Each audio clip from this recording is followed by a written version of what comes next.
Close your eyes, Stoic friend. Breathe slowly and let the weight of the day start to fade. This moment is yours. You don't need to solve or prove anything. Just be here. Before we dive into the Stoic lessons that will help you face your anxiety, let your mind soften a little. Feel your thoughts quiet down, your body loosen, and the tension begin to slip away. From now on, there's nothing to fight, only to listen. Tonight, I'll guide you toward a calm you may have forgotten. Stay with me. Let each word settle gently inside you as you move toward real rest. You've lived with anxiety for so long it almost feels like part of who you are. You wake up with a knot in your chest. You go to bed with your mind at war.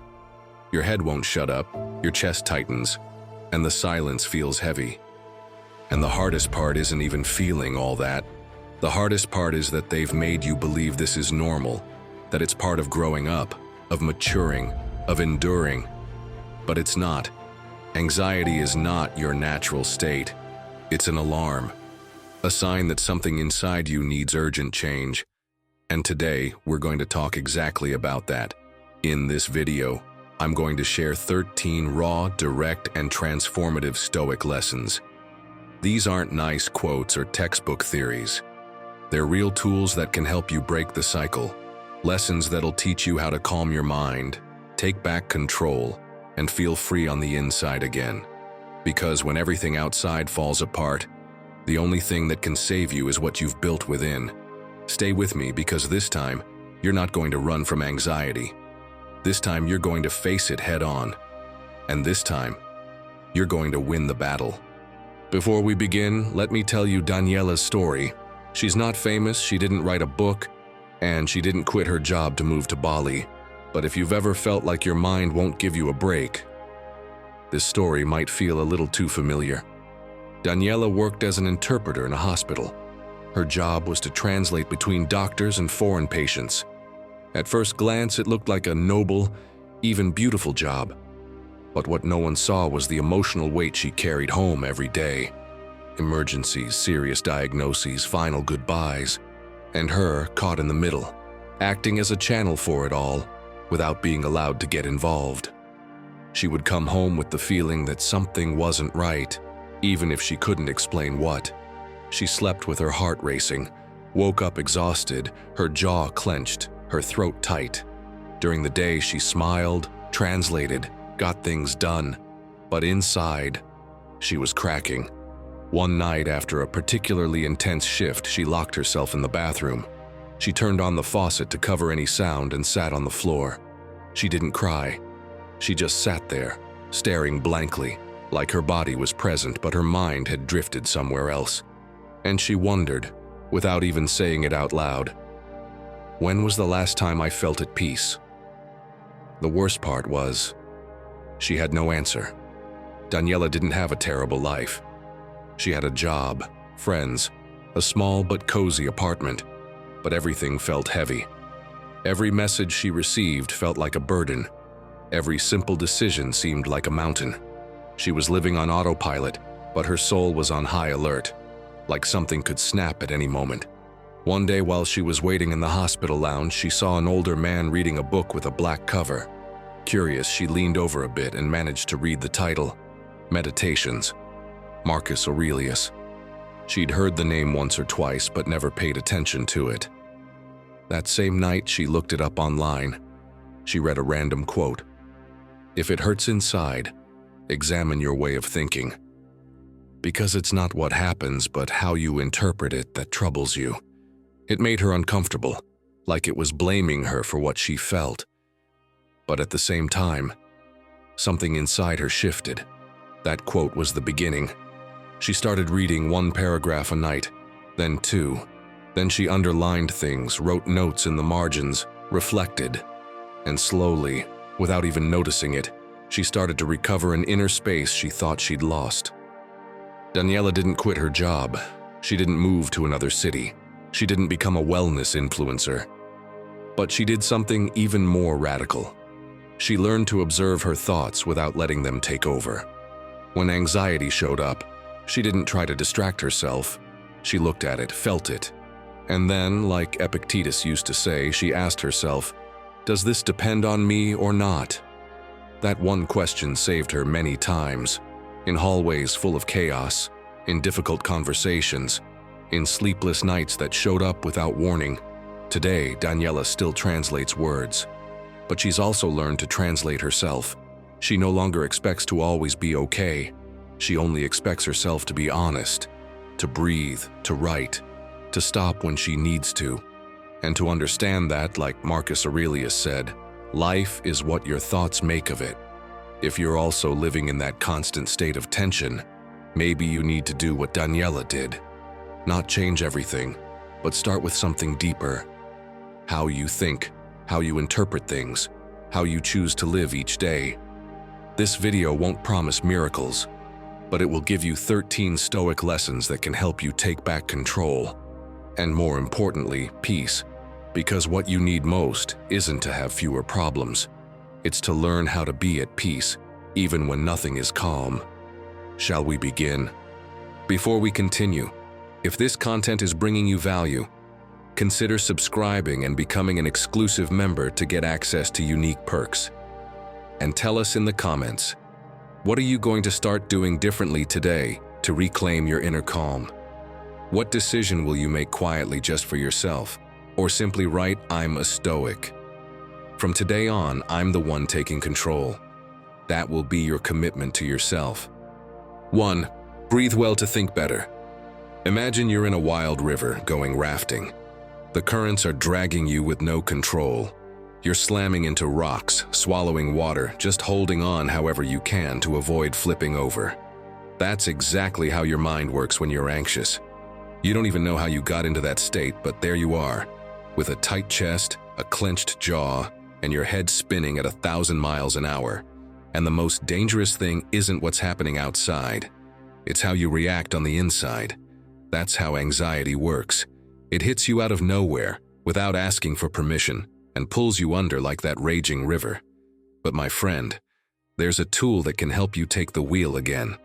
It might not look like much, but it changes everything, your breath. And yeah, I know, it sounds simple. But it's not just about breathing for the sake of it.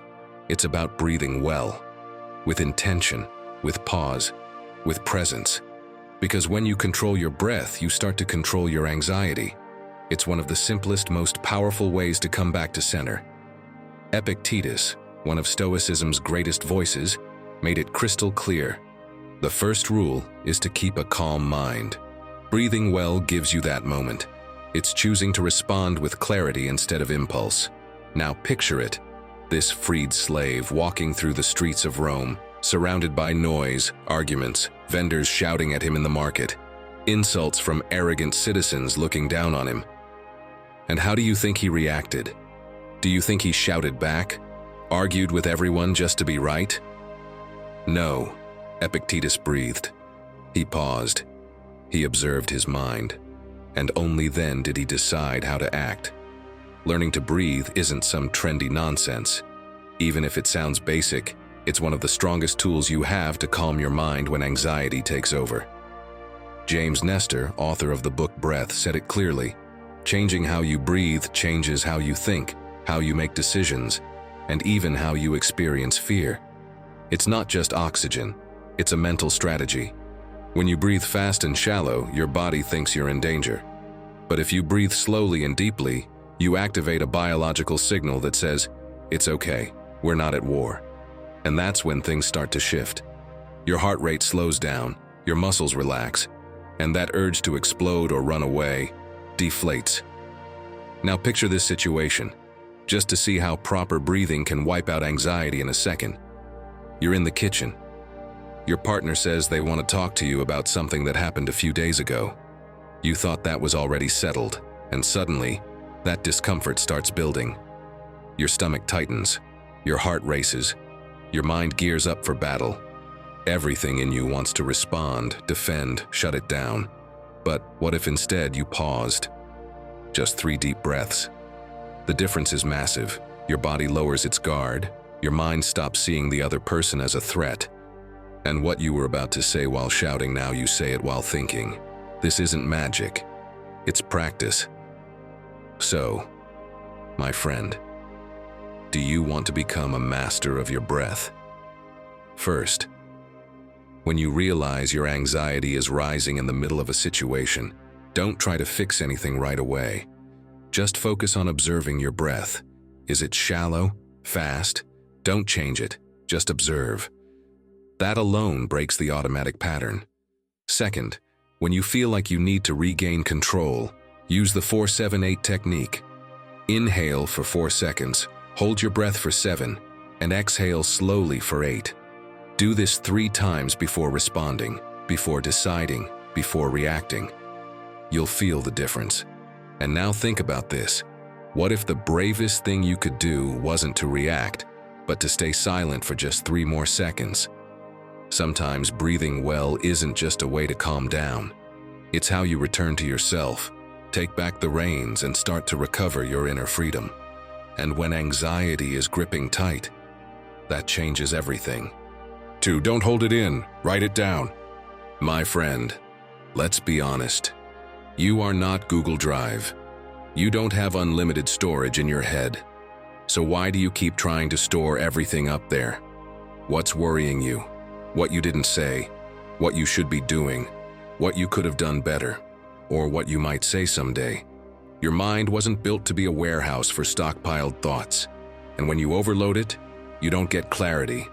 You get anxiety. It's no coincidence that many people who manage to stay calm in the middle of chaos have one habit in common. They write. Know who does it every day? Oprah. Yes, that Oprah Winfrey. She's been journaling every morning for over 40 years, as if her mind needs to be emptied before starting the day. She doesn't do it to publish anything. She does it to understand herself, to let go of what's weighing her down, to begin the day with clarity. Because when you write it out, you no longer carry it inside. And the Stoics knew this too. Seneca, for instance, wrote letters not just to teach, but to survive. There's a phrase that sums it up, though he never said it exactly this way. What hurts me, I write down. For him, writing was a way to filter pain, to organize the invisible. Because once it's on paper, you can see it. And once you see it, it doesn't control you the same way. You've probably had something like this happen. You go to bed, turn off the light, total silence, and suddenly, your brain starts talking. Don't forget that thing tomorrow. You still haven't replied to that message. Did you remember to buy milk? And off you go, thought after thought, until sleep becomes a battle. But what if you had a notebook by your bed? Just that, a notebook, a pen, and the habit of writing everything down before you sleep. It's amazing how much that can change. This isn't about writing beautifully or turning your thoughts into poetry. It's about taking out the mental trash. Write down what's spinning in your mind as if you were telling it to a friend who won't interrupt or judge you. You can write, "That comment made me feel weird today," or even, "I think I'm afraid this will happen again." And if one night you feel like writing, "I feel like throwing everything out the window," then write it. No, you're not actually going to do it. But writing it is already letting it out. And if you don't know where to start, try guided journaling. It's not complicated at all. Start with a simple question. What's bothering me today? And answer it without filters. Another good one is, what would I like to happen this week? Jordan Peterson recommends this kind of structured journaling because it helps your brain connect emotions with logic. It's like putting a name to what's eating you up inside. And that brings relief. Oh, and one important thing, don't correct it, don't read it back, don't analyze it like you're your own editor. Just write. The point isn't to make it perfect, it's to let it go. Because sometimes the only thing you need to calm your anxiety is to stop carrying all of it by yourself. As neuropsychiatrist Daniel J. Siegel put it, writing is speaking without interruption. And when no one interrupts you, even your mind quiets down for a while. And that silence, my friend, might be your first step toward reclaiming the peace you've been looking for. Now tell me, have you ever tried it? Do you write down what you're thinking, or do you just let it keep spinning in your head until it overwhelms you? Share in the comments if you've ever used writing to calm your mind, and what worked for you. Maybe what you share today will help someone else who really needs it. 3. Observe your emotions without hiding. You're on the subway. It's 8:30 in the morning. It's hot, the train is packed, and there's this awkward silence where everyone's pretending to be fine. But you're not fine. Your stomach's in knots. There's a strange emptiness in your chest. And even though you look calm on the outside, inside it feels like you're about to break. You don't even know why. Nothing major has happened, but suddenly you feel like crying. And instead of stopping and taking care of yourself, you do what most of us do. You pull out your phone, open Instagram, scroll through memes, pretend everything's normal. But your body knows the truth. Your hands are cold, your jaw is tight. And while you scroll like nothing's wrong, the anxiety keeps building inside you. Like a wave you refuse to look at. But that's going to crash into you anyway. My friend, anxiety often doesn't show up because something external is attacking us. It shows up because we've spent so long ignoring what we feel that the body starts screaming what the mind refuses to see. And I'm not the only one saying this. Susan David, a Harvard psychologist and author of the book Emotional Agility, says that uncomfortable emotions aren't enemies, they're messengers. They don't come to bother you. They come to show you something you need to face. But of course, no one ever taught us that. We were trained to ignore them, to fake it, to keep going like nothing's happening. Until one day, you just can't anymore. Epictetus understood this perfectly. He wouldn't have said that feeling anger or sadness is bad. On the contrary, he might have put it like this: it's not the feeling itself that harms you, but judging that feeling as bad. The real problem isn't that you feel anxiety, fear, or exhaustion. The problem is that you deny it, bury it, hide it, and that's what ends up overwhelming you. The first step to releasing the anxiety you're carrying is to stop fighting it. And to do that, you have to learn how to observe your emotions. And I know what you're thinking. How do you do that without getting lost in the process? It's easier than it seems, you just have to practice. First, name what you're feeling. But for real, don't just say, I feel bad. Say, I'm frustrated because I feel like I'm not making progress. Or, I'm feeling restless because I'm not sure what I want. Naming what you feel is like turning on a light in a dark room. It doesn't fix the problem, but it stops being some invisible threat. Also, try the traffic light technique. It's super simple and it works. Red, stop, pause whatever you're doing, even if it's just for 30 seconds. Yellow, observe. Where do you feel it? What triggered it? What emotion is underneath it all? It might be fear, shame, exhaustion. Whatever it is, just notice it. And green, choose. What do you need right now? A breath, a conversation, a change of scenery. You don't have to solve everything. Just take the next step that brings you closer to calm, not chaos. This might seem like such a small practice, but trust me, it's powerful. Because anxiety doesn't always come from feeling too much. It often comes from holding everything in. And when you finally give space to what you've been carrying, your mind stops fighting itself. And that, even if it sounds small, is a massive relief. Think of it this way. Emotions are like little kids. If you ignore them, they scream. But if you kneel down, look them in the eye, and ask what's wrong, they calm down. Do the same with yourself. Listen more.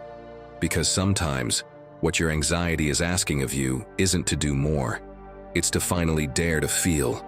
And that, right there, is where true liberation begins. 4. Your peace has to come first each morning. You open your eyes, and boom. The blast hits. No smoke, no sirens, but a silent bombardment goes off the moment you wake up. A bank notification, 3 work emails, that awkward message you left unread last night, and your mental alarm shouting, "You're late, you're late, you're late." You haven't even said good morning yet, and already you're dodging fragments of worry, pressure, and guilt. The bed is still warm, but your mind's already in battle mode. And the most absurd part, my friend, is that you pulled the pin yourself. Just by touching your phone, without even giving yourself a minute to breathe, you gave the world permission to invade you. That's how anxiety starts, with a small, everyday, repeated explosion. If you want to start disarming that daily bomb, you have to do something different. Because peace won't just show up on its own. You have to open the door for it. Have you ever wondered why Marcus Aurelius wrote every morning? It wasn't to lecture the world, or because he had extra time. He did it for himself. It was his way of mentally preparing before facing the chaos of the empire.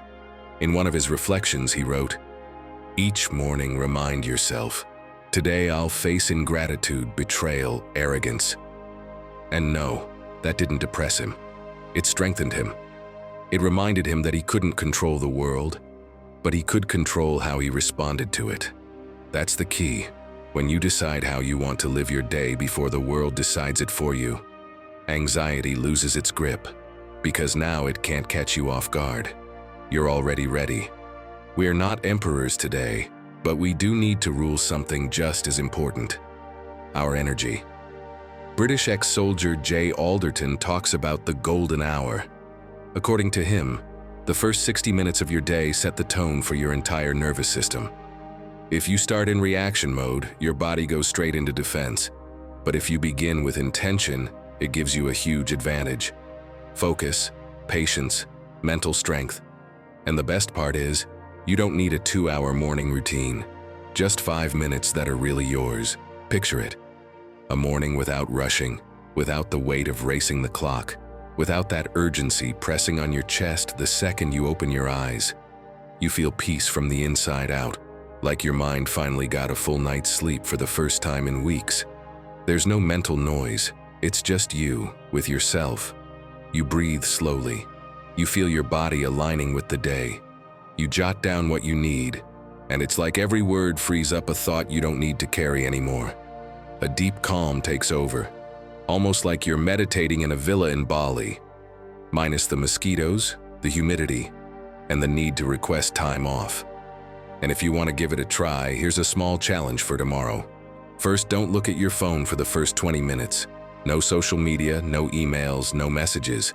Your mind needs to land before the noise comes in. Second, ask yourself, what do I need today to be at peace? Write it down, say it out loud, or just think it. But make it real. Third, pick one symbolic act, something small that sets the tone for the day. Stretch slowly. Say a prayer if you believe. Play soft music. Look out the window. That gesture, no matter how simple, is like turning on an inner light before opening the door to the world. Because in the end, what if real productivity doesn't start with checking things off a list, but with choosing the energy you're going to bring to them? Disarm that mental shrapnel and put your peace in the front row, not as a luxury, but as your starting point. 5.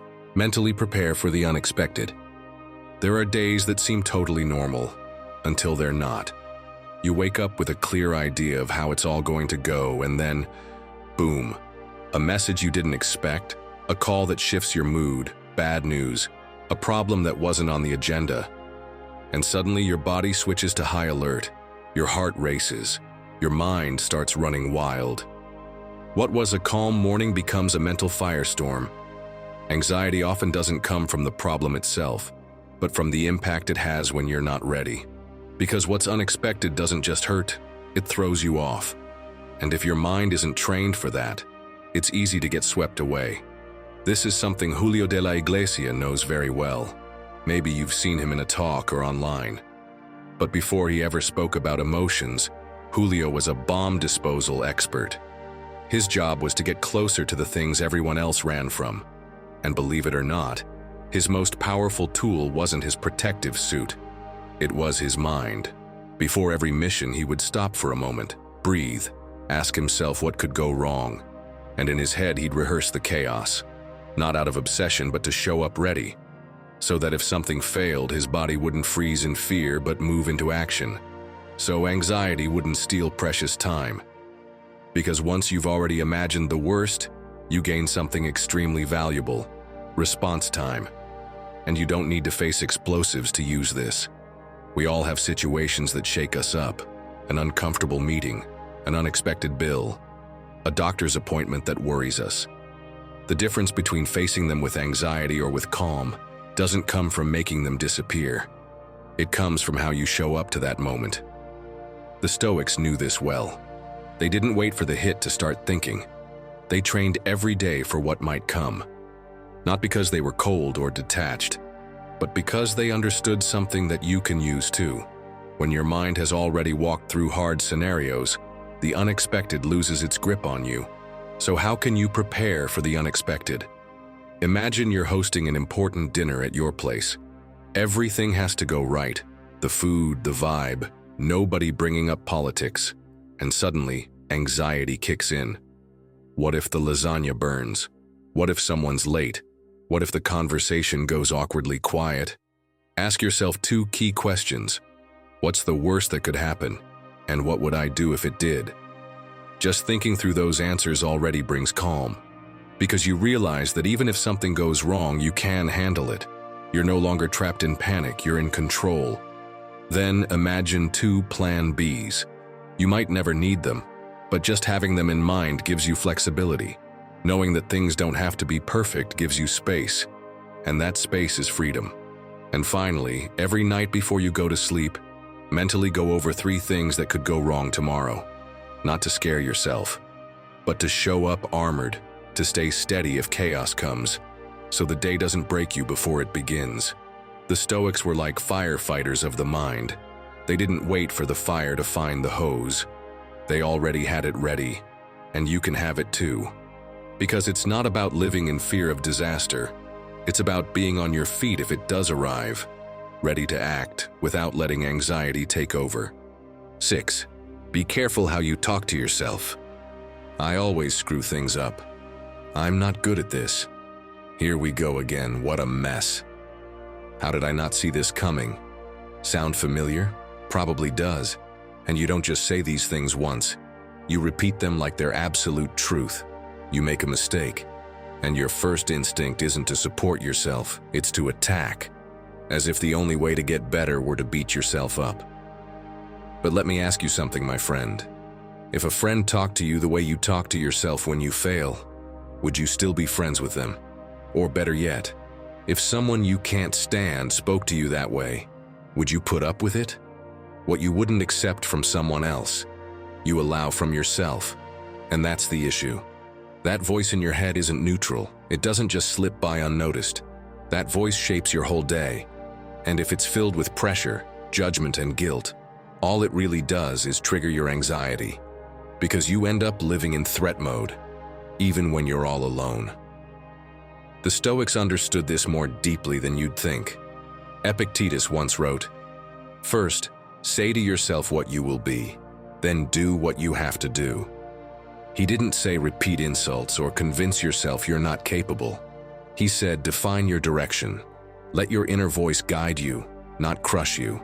Because if you choose to be someone strong, compassionate, and steady, then you need to speak to yourself like someone who's trying to become that.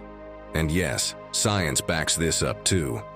Neuroscientist Lisa Feldman Barrett proved that emotions aren't just automatic reactions, like many people believe. They're built. And one of the main tools that builds them is language. In other words, what you say to yourself directly affects how you feel. Your inner dialogue can fuel your anxiety or help shut it down. Charlie Mackesy, the British illustrator known for The Boy, The Mole, The Fox, and The Horse, learned this in his own way. He shared how anxiety used to leave him frozen. But something began to shift when he changed the way he spoke to himself. In one of his most famous drawings, the boy asks the horse, "What's the bravest thing you've ever said?" And the horse replies, "Help."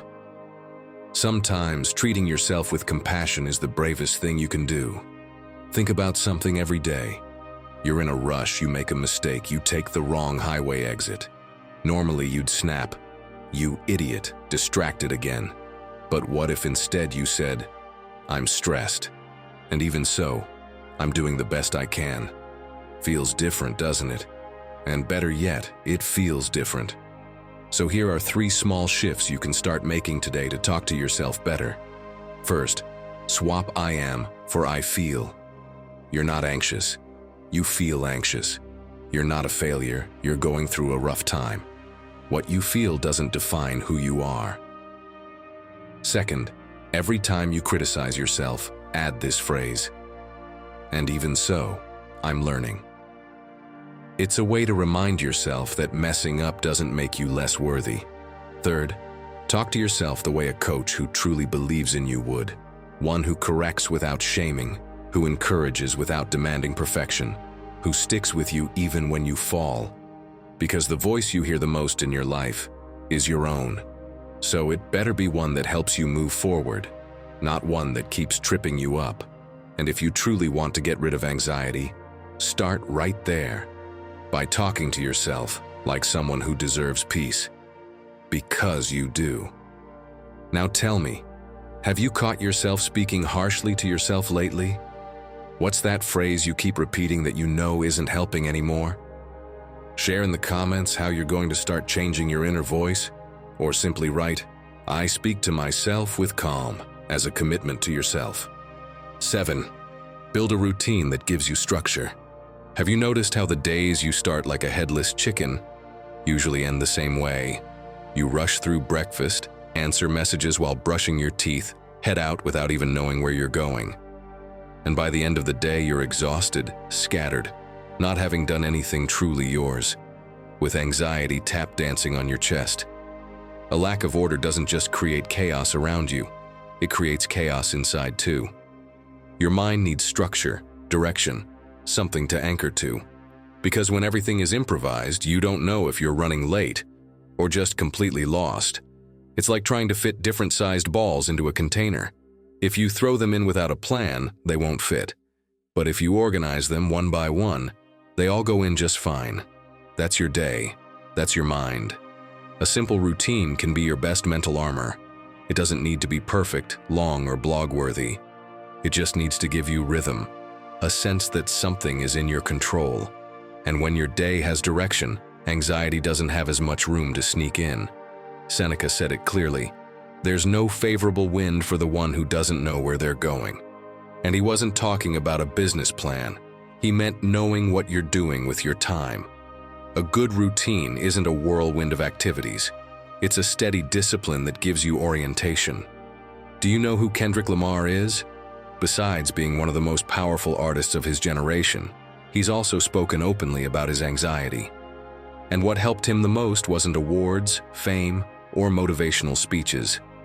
It was something as basic as creating a routine, writing every day at the same time, avoiding his phone in the morning. Small habits that gave structure to his mind when everything else around him was chaos.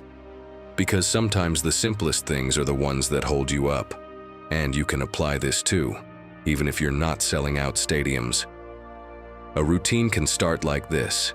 You wake up, wash your face, put water on to boil, and while you wait, you write 3 short phrases to set your intention for the day. 5 minutes, that's all you need. But that gesture tells your mind, "I'm in charge here." So, how can you create your ideal routine?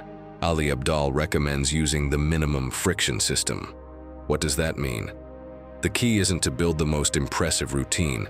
It's to make it so easy that you have no excuse not to stick to it. Forget 5 a.m. yoga if you hate mornings. Better to have 3 simple steps that actually protect your peace of mind. So, my friend, pick 3 things you can do every day, even when you don't feel like it. Something so simple that even your laziest self can't resist. Open the window and let the sun hit your face for a minute. Play your favorite song while you get dressed. Make yourself a coffee in silence without checking your phone. Small gestures that might seem like nothing, but change everything. And if you can, do them in the same order, at the same time. That sends a message to your mind. You're grounded, you're in control. There's solid ground under your feet. Don't overcomplicate it. 5 minutes done consistently is better than an hour-long ideal you never stick to. The point isn't to reinvent yourself every morning. It's to stop winging your life like an actor in a play with no script. And right there, when order shows up, anxiety doesn't run the show anymore. You do. 8. Stop fighting what already is. Imagine you're in a boxing ring, but your opponent isn't another fighter. It's reality, that's right, what already happened.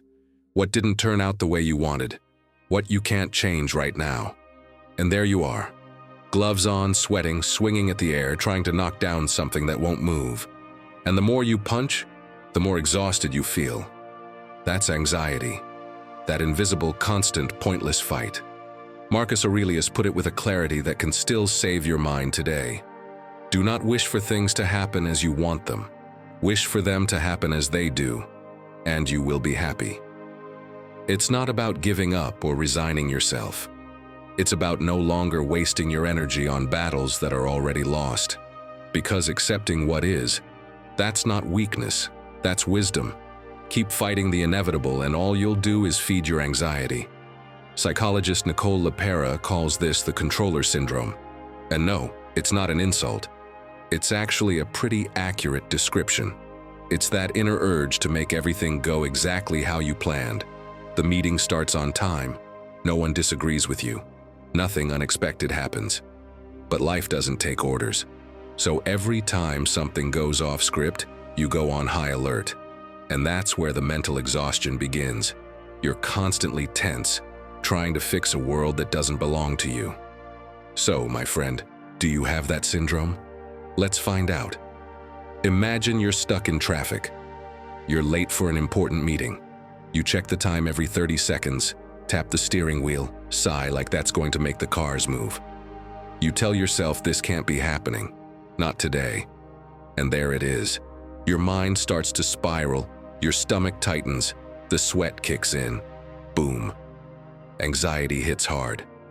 And it's not because of the traffic, it's because you wanted to be somewhere else, at another time with a different outcome, and reality didn't follow your plan. If you see yourself in that, you already know what's going on. You're trying to control what's not yours to control, and it's draining the life out of you. So here are a few tools to help you stop fighting what already is. First, say out loud, "This is happening." It might sound silly, but just saying it reduces internal tension. You're not denying reality anymore. You're naming it, and that shifts your mindset. Second, swap the classic "why is this happening to me" for something way more useful. What do I do with this now? The first question traps you in victim mode. The second one puts you into action, and when you act, anxiety loosens its grip. Lastly, take a 3-second pause before you react. Just 3 seconds. It's not much, but it's enough time to choose how to respond. That simple pause is how you accept reality with action, not just words. Sometimes the problem isn't the storm, it's that you're trying to blow it away, as if your frustration could change the wind. But life doesn't work like that. The only thing you can control is how you walk through that storm. And when you stop fighting it, you realize it wasn't as powerful as it seemed. Anxiety won't vanish by magic, but it will shrink when you stop feeding the resistance. And that, my friend, is something that is in your hands. 9. Filter everything you consume daily. Would you dare drink a glass of contaminated water? Of course not. You know it would harm you. You'd end up with a stomach ache, maybe even bedridden. So then, why do you take in liters of mental garbage every single day without even realizing it? If you wake up scrolling through fights on Twitter, doomsday theories on TikTok, and perfectly edited lives on Instagram, don't be surprised if by 9 a.m. your chest already feels tight and your mind feels like it just ran a marathon. Epictetus didn't have a phone, no Wi-Fi, no endless scroll, but he knew exactly what he was talking about when he wrote, "Don't boast about being admired for your love of learning unless you also strive to be admired for your actions." So how does that apply to us today? Simple. It's not enough to say you care about peace, that you're working on your anxiety, that you value your mental health. If you spend the day watching videos that stir you up, getting into arguments that aren't yours, and comparing yourself to lives that aren't real, what you consume also speaks about you. Your actions, even your digital ones, have to line up with the kind of mind you're trying to build. The more you expose yourself to intense, addictive content, like the kind flooding your social feeds, the more your dopamine levels get thrown off. It's like your mind is constantly overstimulated, unfocused, anxious by default, and you don't even know why. Like you're pressing the gas pedal even though there's no road ahead. And you've probably been through this before. You open YouTube just to look up a simple bread recipe, and 40 minutes later, you're watching a guy scream about global conspiracies, inflation, and the collapse of civilization. Your body hasn't moved, you're still in pajamas, but your mind has crossed 5 countries, 7 conflicting opinions, and 3 end-of-the-world threats. You end up exhausted, irritated, and with a weird pressure in your chest, and you don't even know where it came from. My friend, that's not random. That's mental saturation. So what's the first thing you can do to fix it? The same thing you do when your closet is full of clothes you never wear. Clean it out. Do a digital cleanup. Mute, unfollow, pause. If it doesn't help you, if it agitates you, if it only makes you compare or worry, cut it out. No guilt. Try this. It works wonders. Create your mental corner. That means consciously curating the channels, podcasts, and creators that inspire you, teach you, or bring you peace. Fill your digital space with content that brings you closer to calm, not noise. It's not about living in a bubble. It's about not letting yourself be bombarded all day with things you can't control. And yes, mute people you actually know if their posts trigger you. That's not selfish. That's self-respect. Your mind needs rest, not more stimulation. What if the thing stealing your peace isn't your anxiety, but what you allow into your head every day, unchecked? Let us know in the comments if you're ready to try this little challenge. Unfollow one account that stresses you out, and follow someone who brings you calm. That one simple act could change your entire day. 10. Move to quiet your mind. Anxiety is like a hyperactive hamster running in a wheel, except that wheel is inside your head. And no matter how loudly you yell at it to stop, the hamster just speeds up. And the strange thing is, sometimes what you need to slow it down isn't to think differently or to find some magic answer, but to move, literally. Step outside, walk, use your body to calm your mind. Psychologist Kelly McGonigal, author of The Upside of Stress, has spent years studying how physical movement transforms the mind. In one of her studies, she showed that walking activates a specific area of the brain called the prefrontal cortex, the part responsible for emotional regulation and decision-making. But here's the most interesting part. You don't need to walk fast or far or do any intense workout. Just moving for 10 uninterrupted minutes, without distractions, is enough to start pulling your nervous system out of alert mode. I didn't know about that study, but I found it out the hard way. A while ago, I went through a rough patch. My closest friends started pulling away. It wasn't because of any fights or drama. I was just changing, my habits, my priorities. And suddenly I no longer fit in the same way. I felt lonely, misunderstood, and even though none of it was really my fault, the anxiety kept growing stronger each day. One afternoon, I was so overwhelmed I started eating compulsively, an entire bag of trail mix in under 5 minutes. When I realized what I'd just done, I felt awful. I dropped the bag and walked out. I had no idea where I was going or how long I'd be out. I just walked. And it was during that walk, with no music, no phone, just me and my footsteps, that everything started to settle. I didn't fix my problems, but for the first time in days, I could breathe again. And I'm sure I'm not the only one. Has it happened to you too? Picture this. You're working on something important. You've been at your laptop for hours and suddenly, everything disappears. That document you've been writing for days? Gone. System crash. No backup. And all you're left with is that hollow feeling in your stomach and the urge to throw your laptop out the window. What do? Stay there, frozen in frustration, staring at the screen. No, my friend. You get up. You walk. You breathe. You move your body. Because even if you can't fix the problem right away, you can stop anxiety from tearing you up inside. Sometimes, your body is the only thing capable of doing what your mind can't. Break the cycle. So here are a few simple tips you can start using today. Don't overthink it. Just move. You don't need workout clothes or the perfect route. Just step away from where you are. And if you can do it without any stimulation, even better. No music, no podcast, no phone, just you, the air, and your steps. And as you walk, repeat this to yourself like a mantra. I don't need to figure everything out. I just need to walk right now. Because in the end, like Epictetus said, happiness and freedom begin with a clear understanding of one principle. Some things are within our control, and some are not. Anxiety doesn't go away with magic answers. It eases through simple actions that give you back control, and walking is one of them. 11. You've been through worse, remember? She was 13, sitting in class. Everything seemed normal until it wasn't. Suddenly, Emma's heart started racing. She felt like she couldn't breathe. Her hands were shaking, and no matter how hard she tried to act normal, the world was closing in on her. The teacher was talking, her classmates were laughing, but in her mind it had all turned into white noise, like she was trapped in a fishbowl, watching life carry on without her. She tried to leave the room. She couldn't. Speaking was hard. She thought she was going to pass out, that something terrible was about to happen, that she had no control over anything. That was her first panic attack. Emma Stone, yes, the one who would one day hold up an Oscar in front of the world, was living with an anxiety she didn't understand, and no one around her seemed to notice.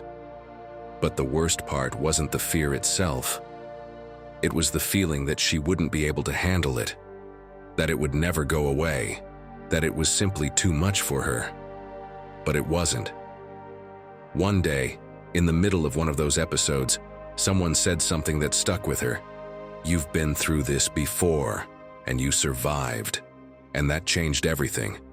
It didn't magically erase the anxiety, but it gave her something to hold on to, a rope in the chaos, an anchor. Every time her mind screamed, "You can't do this," she would answer, "I already did." Because she had come to understand what Marcus Aurelius once wrote. Everything that seems hard to bear, you've forgotten. You already bore it. There's nothing more powerful than reminding yourself, this is not the first time you've fallen, but it can be the next time you rise faster. Think back to that time work felt like it was crushing you, and you thought there was no way you'd last another week. You lasted 6 months, or that breakup that felt like a bottomless pit, and now you barely remember what hurt so much, or that health scare that kept you up at night. And yet, here you are, breathing, living, feeling. Anxiety wants you to believe you're starting from scratch, but you're not. You're showing up with armor, and that armor is your experience. Want a powerful exercise to remind yourself of that? Write a letter to yourself from your future self. Imagine you've already made it through this heavy moment. What would you say to you right now? Maybe something like, I know you feel lost right now, but don't forget what you've already overcome. You fell before, and you got back up. And this time, you will too. Write it in detail. Mention your fears, your strengths, your past victories. Let it be real, not just a motivational quote. Let it be yours. And if writing a letter feels like too much, just start with a list. 3 moments in your life when you thought you couldn't handle it, but you did. Write them down, read them, save them. And the next time you feel that tightness in your chest, pull it out and remind yourself, I've been here before. Because anxiety isn't cured with logic, but it can be weakened with evidence. You're not starting over. You're a stronger, more aware, more prepared version of yourself. Even if you feel fragile today, you are far more resilient than you were a few years ago. The only problem is, you don't remind yourself of that enough. Do it. Not with arrogance, but with truth. The truth of someone who's walked through storms and didn't break. That truth can be your anchor when everything inside you feels like it's sinking. 12. Surround yourself with calm, not drama. There are people who are like an endless series of disasters, a storm with subtitles, a soap opera no one asked for, but they throw it at you anyway. They text you in a panic because their neighbor stepped into the elevator with them, because the waitress took 5 minutes too long, or because their toenail hurts and it's probably something serious. And you, who just wanted 5 minutes of peace, end up with your anxiety through the roof. Seneca made it clear over 2,000 years ago. Avoid those who constantly complain, because their misery is contagious. And if he were alive today, I bet he'd add, also avoid WhatsApp groups where drama reigns and passive-aggressive comments start flying at 9 in the morning. A Stoic isn't someone who puts up with everyone in silence. A Stoic is someone who chooses very carefully who they share their energy with. Being around emotionally intense people is like spending the whole day in the sun without sunscreen. You might not notice at first, but by the end, you're completely burned out. Therapist Nedra Glover Tawwab, author of Set Boundaries, Find Peace, explains it perfectly. She found that when you're regularly exposed to people who live in constant drama mode, your body reacts as if you were in the conflict, even if you never say a word. Your cortisol spikes, your defense system activates, and your brain goes into alert. The result? Anxiety. And you don't even know why, because it's not always your anxiety. Sometimes it's borrowed, and you didn't even realize someone handed it to you. Think about it. You go to visit your family because it's been weeks since you saw them. You're planning to have a chill afternoon, watch a movie, eat something good, but there they are. That person, the one who turns everything into a problem. The traffic, the food, the neighbor, the economy. You leave with a headache, tense shoulders, and a strong urge to disappear. It wasn't what you did. It was who you did it with. So what can you do starting now? First, do a social scan. Ask yourself, who brings me peace and who drains me? It doesn't matter if it's family, your partner, or someone from your gym. No one has the right to mess with your peace of mind like your head is an emotional amusement park. Especially not if you're working to get anxiety out of your life. Second, set boundaries. Kindly, but clearly. Phrases like, I can't talk about this right now, or let's save that topic for another time, or even just, let's change the subject, are enough to draw your line. You don't have to yell, just be clear. Third, surround yourself with people who feel like vitamins, the kind who leave your chest lighter, not heavier. People who don't flood your mind with noise but fill it with calm. So now, reflect. What if part of your anxiety doesn't come from you, but from who you share your silence with? If you're working every day to eliminate anxiety, it makes no sense to keep its favorite sidekick as your lunch companion. Sometimes protecting your mental health means having the courage to say, not today, no drama, thanks. My friend, you've made it this far, and that already says a lot about you. Not everyone has the courage to look at themselves honestly and begin letting go of what weighs them down inside. But if you still feel a knot, if something's still tightening your chest, don't worry, that's normal. Because there's still one last thing, a quiet but powerful key. And that's what I'm going to share with you now. 13. Return to the present with this exercise. Have you ever been physically somewhere, but mentally lost in another world? You're at a cafe, a steaming cup of coffee in front of you, but your mind isn't there. It's in the email you need to reply to, the bill that's due tomorrow, that uncomfortable conversation you're not sure whether to have or avoid. Your body's present, but your mind is rushing toward everything that hasn't happened yet. And the worst part? It shows. Your breathing speeds up, your chest tightens, and when someone talks to you, you don't even register it. Picture this. You're at the hair salon. No danger there, right? But while they're cutting your hair, your head is stuck in a spiral. You need to make an important call, check that document, figure out what you're going to say, and suddenly you're sweating. Your mind is running through every possible scenario, like you're directing a horror film. Then the barber says, "Do you like the cut?" And you don't even know how to respond because you hadn't even realized they were done. In moments like that, you know what actually works? According to psychologist Jon Kabat-Zinn, reconnecting with your senses is one of the most effective ways to interrupt anxiety. It's not about deep breathing with incense or meditating on top of a Himalayan peak. It's biology. Your nervous system needs an anchor, something that tells it, we're here. Now everything's okay. And you're probably wondering, what's that anchor? It's simpler than it sounds. It's called a reality scan. and it's as simple as it is powerful. You can do it any time, especially when you feel your anxiety start to rise. Start by naming 5 things you see: a plant, a mug, the color of the walls, a shadow on the floor, or even your own hand. Next, identify 4 things you can touch: the fabric of your shirt, the back of your chair, the floor beneath your feet, the edge of your cup. Then, listen for 3 sounds.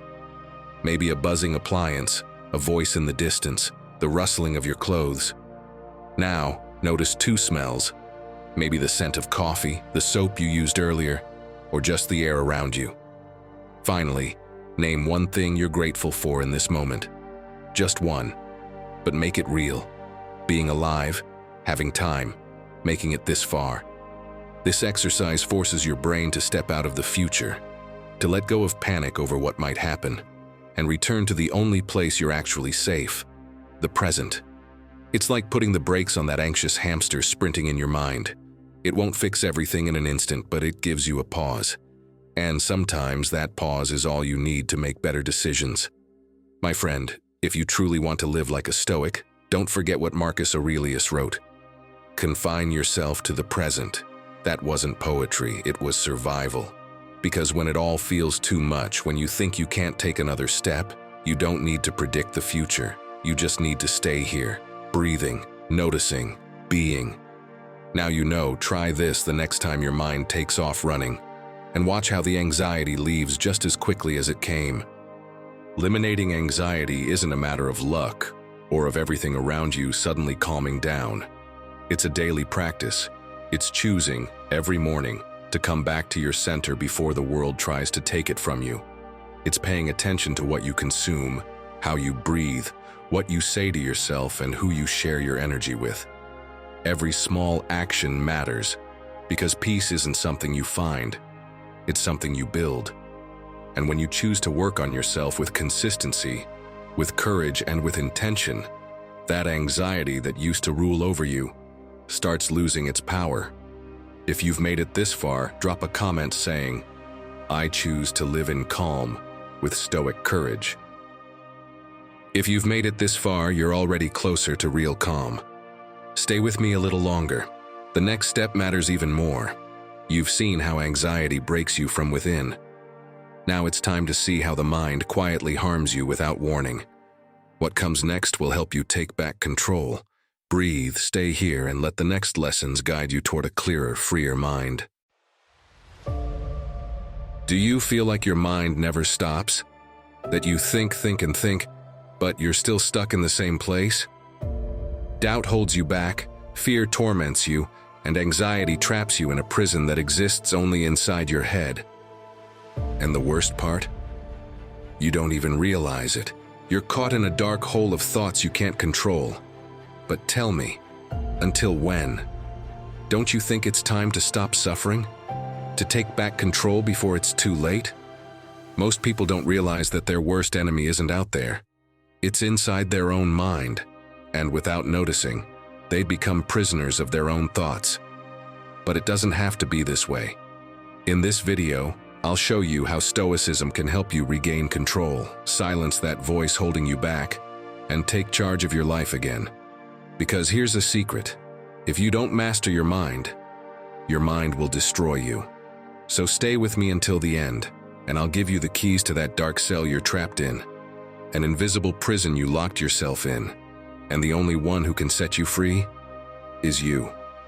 But before we begin, let me tell you the story of someone who thought they were in control until it was too late.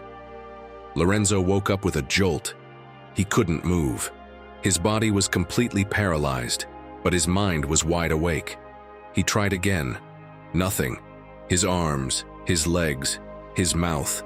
Everything was trapped in an invisible prison. He wanted to scream, but not a single sound came out of his throat. Only his eyes could move, darting desperately around the dark room, searching for an answer, a way out, something. And then he saw it. A shadow in the corner of the room. A dark, motionless figure. Its shape wasn't human, but it couldn't be anything else either. Fear hit him so hard that he felt the air leave his body. His mind was screaming, but his body still wouldn't respond. He didn't know how much time had passed. Seconds, minutes, hours. All he knew was that his own fear was consuming him.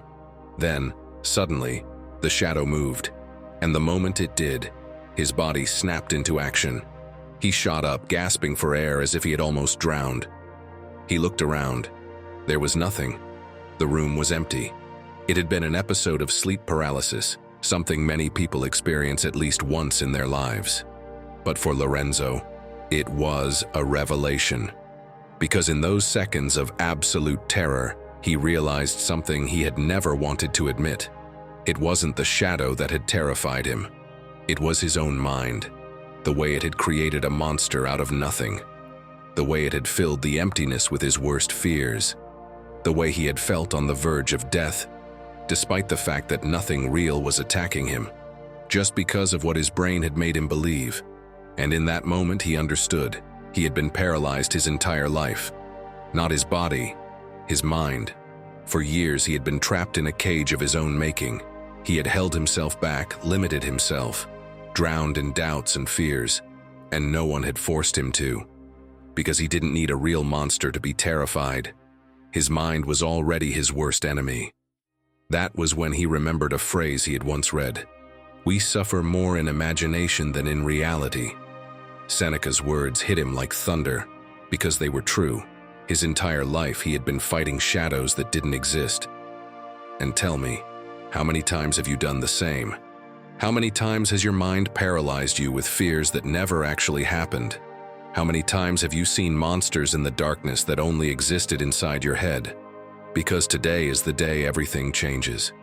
In this video, I'm going to give you 12 Stoic tools to take back control of your mind, break free from paralysis, and finally let go of the fears that were never real. Are you ready? Let's begin. Before we continue, if you're finding value in this content, consider subscribing and becoming an exclusive member to access unique benefits. And tell us in the comments, what is the thought that has held you back the most in life and that you're choosing to leave behind today? Or simply write, I am Stoic, we want to grow together with you. 1. What if everything you fear never happens? Tell me something. How many nights have you spent worrying about something that in the end never even happened? How many times have you exhausted yourself imagining the worst possible scenario, only for everything to turn out fine, or worse yet, for nothing to happen at all? Picture an elite athlete before a big competition. For weeks, he barely sleeps. He envisions himself tripping just before crossing the finish line. He feels all eyes on him as he fails miserably.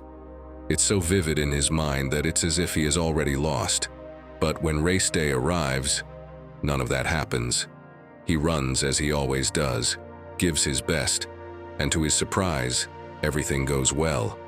So what was the point of all that suffering? And now, tell me, how many times have you been that athlete in your own life, imagining things that never actually happen? But don't worry, this doesn't just happen to you or me. Seneca said it over 2,000 years ago. We suffer more in imagination than in reality. Think about it. Most of our fears aren't real. They are creations of our own minds. We worry about what others might think, about what could go wrong, about everything that could fall apart. And in 90% of cases, none of it ever happens.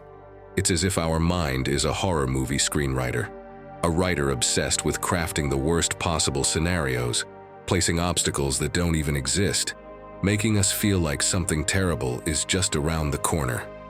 When in reality, things are much simpler. But why do we do this? Psychology has a name for this mental torture: anticipatory anxiety. And here's the interesting part. According to psychologist Ethan Kross, author of the book Chatter, our mind is like a professional paranoiac. It's always preparing for an emergency, even when there's no emergency at all.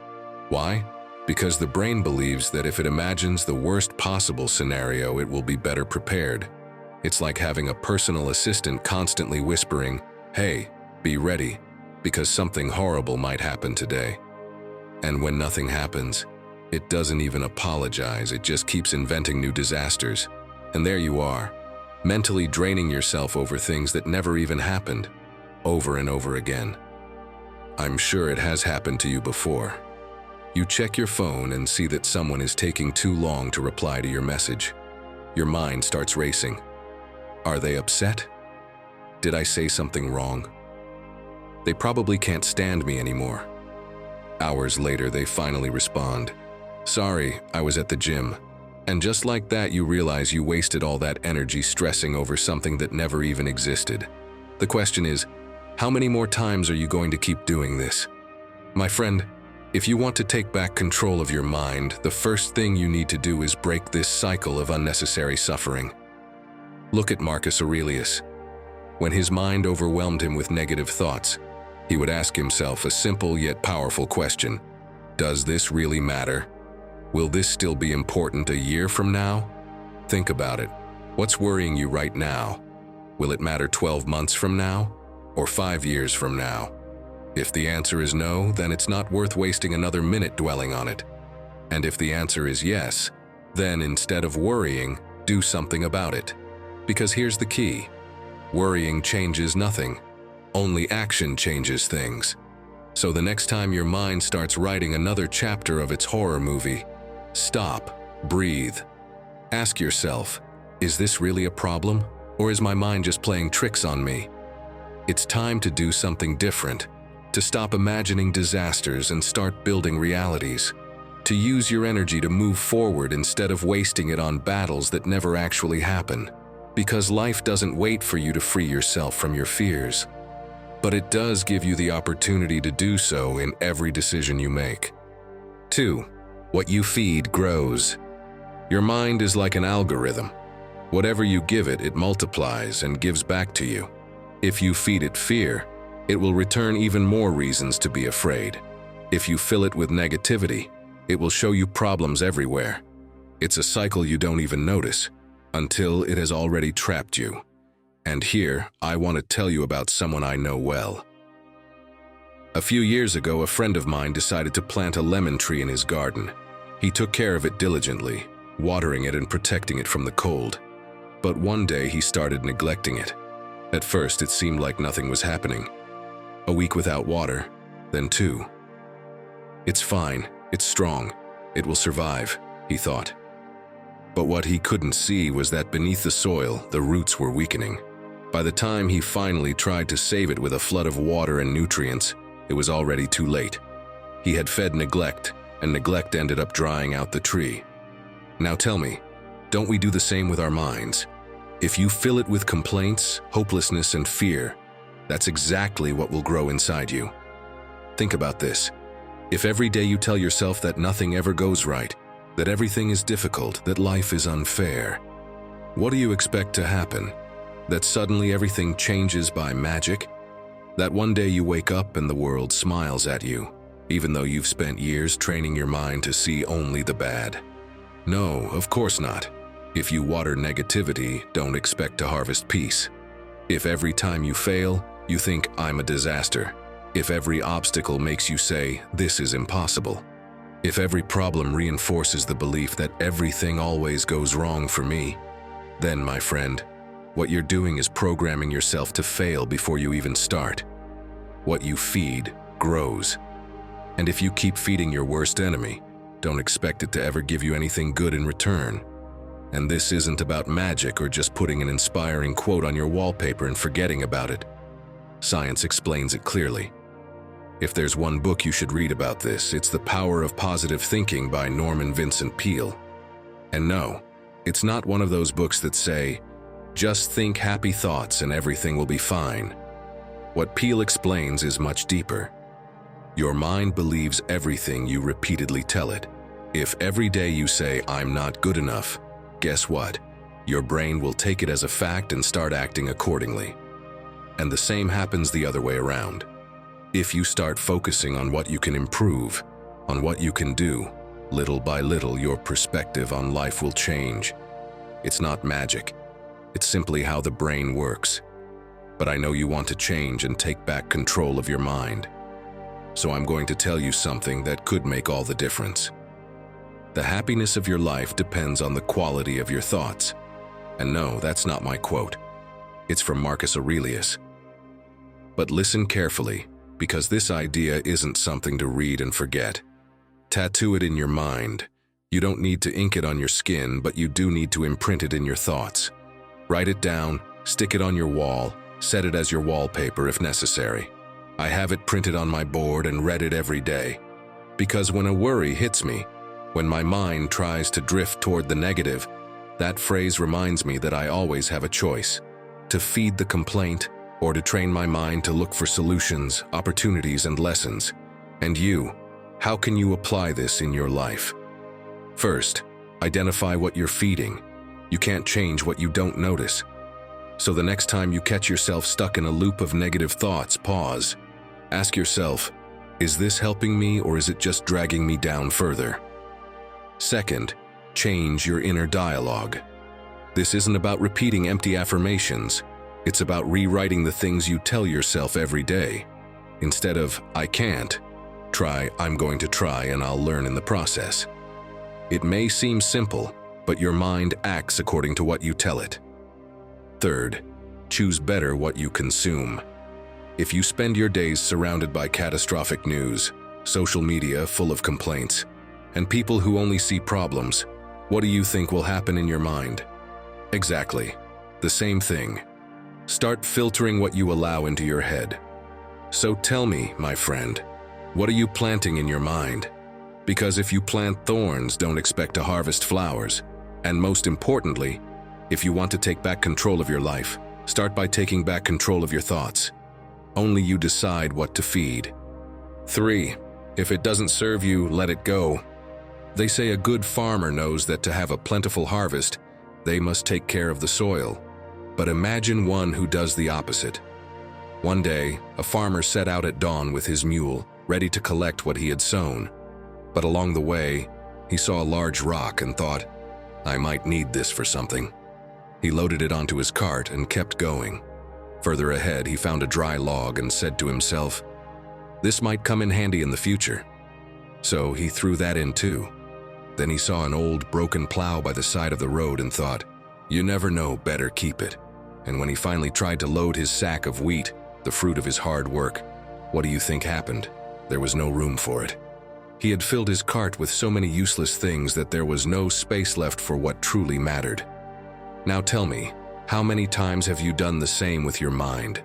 If you're carrying grudges from years ago, toxic thoughts that serve no purpose, or mistakes you keep punishing yourself for, how do you expect to move forward? When you cling to those negative thoughts and resentments, your mind becomes your worst enemy. It's like that old piece of clothing you never wear but keep just in case. In the end, it not only takes up space in your closet, but also prevents you from making room for something new, something that actually serves you. And the worst part? You don't even realize how much space you're losing until you need to make room for something better. If there's someone you should listen to on this topic, it's Guy Winch. This psychologist explains it so clearly that it makes you stop and ask yourself, why do I keep doing this? According to Winch, the brain prefers to carry the weight of what's familiar rather than face the unknown. Why? Because letting go of something, even something harmful, scares us. It makes us feel vulnerable. But here's the key point. Holding on to what hurts you doesn't protect you. It just keeps you trapped. Sound familiar? I'm sure you know someone who still gets angry about not being invited to a birthday party 10 years ago. Or someone who still holds a grudge over a stupid comment made at a party. And what have they gained from it? Nothing.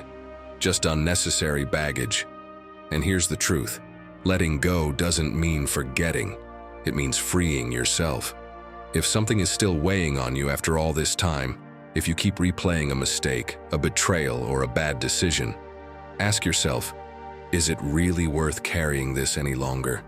And remember what Seneca said. It is absurd to want to live in the past, unwise to live in the future, and impossible to live in the present. Now, let's do a Stoic exercise. Go outside, somewhere you can connect with something bigger than your thoughts. Find a leaf on the ground. Don't pluck one. Just take one that has already fallen. Now, with a pen, or even just your finger if you have nothing else, Write on that leaf a thought that has been weighing you down, something you've been carrying even though it no longer serves you. Do it without fear, because in a few minutes, that burden will no longer be yours. And finally, let it go. Watch it drift away. That is exactly what you need to do with the thoughts that are draining you. If you keep clinging to what weighs you down, your mind will keep consuming you little by little, like a drop of water slowly eroding stone. You can't expect to move forward while holding on to what is sinking you, and the longer you hold on, the more power it has to destroy you from within. If you truly want to take back control of your life, start by letting go of everything that has been holding you back. Only then will you be able to move forward. 4. It's not what happens, it's how you see it. Tell me something. How do you react when life changes your plans at the last second? Imagine this. You've been looking forward to eating at your favorite restaurant all day. You can already taste the food. Picture that first bite, the pleasure of enjoying exactly what you wanted. You arrive and it's closed for renovations. What do? You could get upset, complain about your bad luck, and let it ruin your day. Or you could see it as the perfect excuse to try something new, discover a different place, and who knows, maybe even find your new favorite spot. Or imagine you have to speak in public. You've rehearsed every word, every pause, every gesture. But when the moment comes, your mind goes blank. Panic rises, the silence feels endless, and you think everything is ruined. But maybe it's not. Maybe it's the perfect moment to improvise, connect with your audience in a more natural way, and prove that you don't need a perfect script to shine. Here's the truth, my friend. It's not what happens that defines your life, but how you choose to see it. Think of it this way. Your mind is like a pair of glasses. If they're dirty and scratched, everything will look blurry, dark, and distorted. But if you clean them and adjust them properly, you'll realize reality is much clearer than you thought. Epictetus said it centuries ago. Men are not disturbed by things, but by the views they take of them. And if you think this is just a philosophical theory, wait until you hear this story. In the early years of the Beatles, when they were still forming as a band, there was a guitarist named Pete Best. He toured with them, played alongside them, and was part of what was about to become the biggest band in history. But one day, without warning, he was kicked out. They replaced him with another guitarist, and his chance to be part of a worldwide phenomenon vanished in an instant. He could have easily sunk into bitterness and resentment. Imagine it, watching them rise to stardom without you, filling stadiums, being played everywhere, while you fade into obscurity. How would you have taken it? Years later, Pete Best said something surprising. Getting kicked out of the Beatles was the best thing that ever happened to me. Why? Because it led him to a life that truly fulfilled him. Having a family, living without the chaos of fame, and playing music purely for the love of it, without the pressure of the industry. Instead of being trapped in what he lost, he chose to see what he had gained. And here's the big question. How can you do the same in your life? First, redefine the problem with questions. Marcus Aurelius did this every time he faced a challenge. Instead of getting caught up in the emotions of the moment, he would ask himself, is this really a disaster or just a new situation I have to face? What opportunity is hiding in this that I haven't seen yet? If I were telling someone about this in 10 years, would it still seem like such a big deal?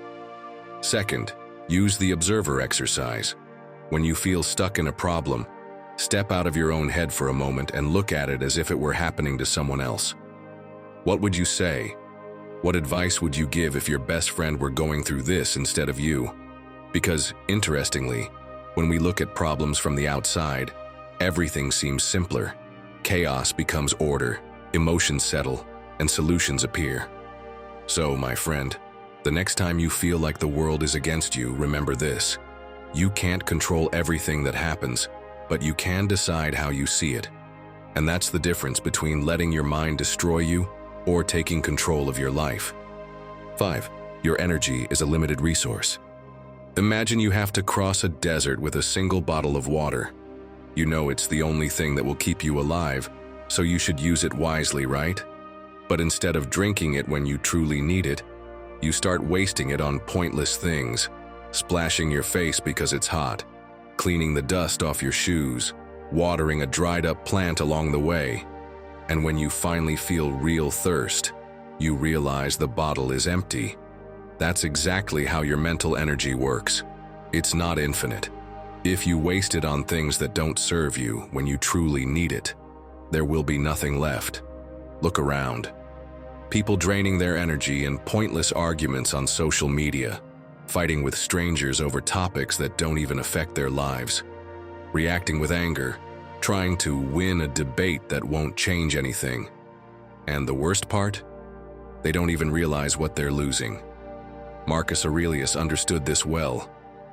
If something external disturbs you, it's not the event itself that affects you, but the importance you give it. Because what truly exhausts you isn't what happens, it's what you choose to focus on in your mind. Psychology explains this in a very simple way. Your brain works like a battery. Every decision you make, every thought you repeat, every worry you dwell on, it all consumes energy. But instead of using it on what truly matters, you end up draining it on useless concerns. Think about it. You wake up and before doing anything productive, you've already spent half an hour scrolling through social media, looking at things you don't even care about. Then you waste another hour replaying a conversation from yesterday, wondering if you said something wrong. You spend the entire day stuck in repetitive worries, draining yourself with thoughts about things you can't change. And by the time you actually need energy to make important decisions to move forward, you're already exhausted. Well, my friend, I hate to be the one to tell you this, but your mind is destroying you, and you don't even realize it. So here are 2 strategies to take back your energy and stop wasting it on things that don't matter. First, do a mental fast. If something doesn't serve you, cut it out. Just like you're mindful of what you eat to avoid poisoning your body, be mindful of what you consume mentally. Ask yourself, is this adding value to me, or is it just draining my energy? If it's the second, let it go. Second, recharge before you run empty. Don't wait until you're completely drained to realize you've wasted your day on useless worries. What can you do? Spend a few minutes in silence, write down 3 things you want to focus on, or simply decide, consciously, where you're going to invest your energy. Now tell me, what are you spending yours on? Drop it in the comments because I want to know if you've realized how much you might be losing without even noticing. 6. Other people don't think like you. Have you ever felt frustrated because someone doesn't understand something that to you is completely obvious? Well, obvious isn't the same for everyone. It happened to me once with a friend. We were talking about helping someone on the street, and to me the answer was clear. If you can help someone in need, you do it. No second thoughts. But his response left me frozen. If that person ended up like that, they must have done something wrong, he said, with a level of indifference that shook me to my core. I felt heat rising in my chest, a mix of anger and disbelief. I couldn't believe what I had just heard. How could he be so insensitive? I tried reasoning with him, gave him examples, explained that life isn't that simple, that anyone can end up in a bad situation. But he stood his ground. The conversation got more and more tense. I kept insisting, he kept shutting down. Until at some point, we weren't even talking anymore. We were crashing into each other like 2 trains heading in opposite directions. And the worst part? I couldn't let it go. That thought kept eating away at me. How can he not see it? That night I went home feeling drained, frustrated, like I had lost something more than just an argument. And then it hit me. The problem wasn't that he thought differently. The problem was that I expected him to see the world through my eyes, when he had his own. Imagine Marcus Aurelius, Emperor of Rome, trying to get everyone to think like him. There he is in the Senate, with all his Stoic patience, explaining that the only thing we can control is our mind, that virtue is the most important thing. And in front of him, a group of senators more concerned about their wealth and pleasures than philosophy. He must have thought to himself, How can they be so blind? Why don't they get it? But instead of accepting that everyone has their own way of seeing the world, he keeps trying.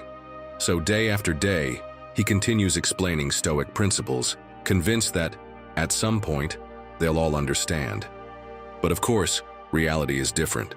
One senator yawns, another stares at the ceiling, and someone is probably thinking about what they'll have for dinner that night. Sounds ridiculous, right? Marcus Aurelius would never have wasted his time like that. He understood that everyone acts according to their own worldview, and that trying to change people's minds is a battle that only drains you. So if he, an emperor, didn't fall into that trap, why should you? Imagine this. You want to help a family member. You see them stuck and you know they could improve their life if they just made a few changes. So with the best intentions, you try to explain it to them. But their response surprises you. They shut down, tell you that life should be easier, that they're not the ones who need to change. The world is. You argue, insist, try to explain it another way. But the more you talk, the more resistance you meet. So, what can you do to accept that not everyone thinks like you? First, understand that not everyone is at the same stage of their journey. Maybe you've already been through that phase where you made excuses and you realized you needed to change. But they haven't. Second, realize that you don't need to convince anyone. You don't have to win the argument or prove you're right. Say what you think, calmly, without expectations. Sometimes the best way to help someone isn't by pushing them to change, but by planting the seed and letting it grow at its own pace. Maybe they'll ignore you today, but a year from now, when life hits them hard, they'll remember your words. And here's something key. Choose your battles. Ask yourself if it's really worth continuing the argument, or if you're just exhausting yourself over something beyond your control. You can't waste your energy trying to change someone who doesn't want to change. All you'll achieve is frustration, helplessness, and, worst case scenario, damaging your relationship with that person. Because at the end of the day, the problem isn't that others think differently. It's that you expect them to see life the way you do. And that's a trap that will only lead you to frustration. 7. You hold the key to your happiness. Imagine your happiness is a locked door. As long as you hold the key, you can open it whenever you want, without depending on anything or anyone. But tell me the truth. Who has that key right now? If you've handed it over to others, then you no longer decide when to be happy. Your mood now depends on whether someone approves of you, whether you get praised at work, whether they reply to your message, whether you receive the validation you're hoping for. And every time that doesn't happen, you feel like something inside you breaks. My friend, if your happiness depends on others, then you don't have control over your mind. And if you don't have control over your mind, it is destroying you. Think about it. How many times have you felt bad about things that, in reality, you shouldn't even allow to affect you?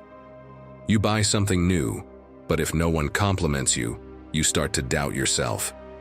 You do a great job, but if no one acknowledges it, you feel like it wasn't worth it. You post something on social media, and if it doesn't get enough likes, you feel frustrated, even deleting it. Do you see how dangerous this is? It's like living on an emotional roller coaster without a seatbelt. If people approve of you, you rise. If they ignore or criticize you, you crash. And every day you repeat the same cycle. Epictetus made this clear centuries ago. If you depend on someone else for your happiness, you are placing your well-being in the hands of something beyond your control. And now, you have to ask yourself the key question. Are you going to keep giving away your key, or are you going to take it back? First, ask yourself what makes you happy when no one is watching. What do you truly enjoy, regardless of other people's reactions? Maybe it's writing, learning something new, creating, exploring, working out.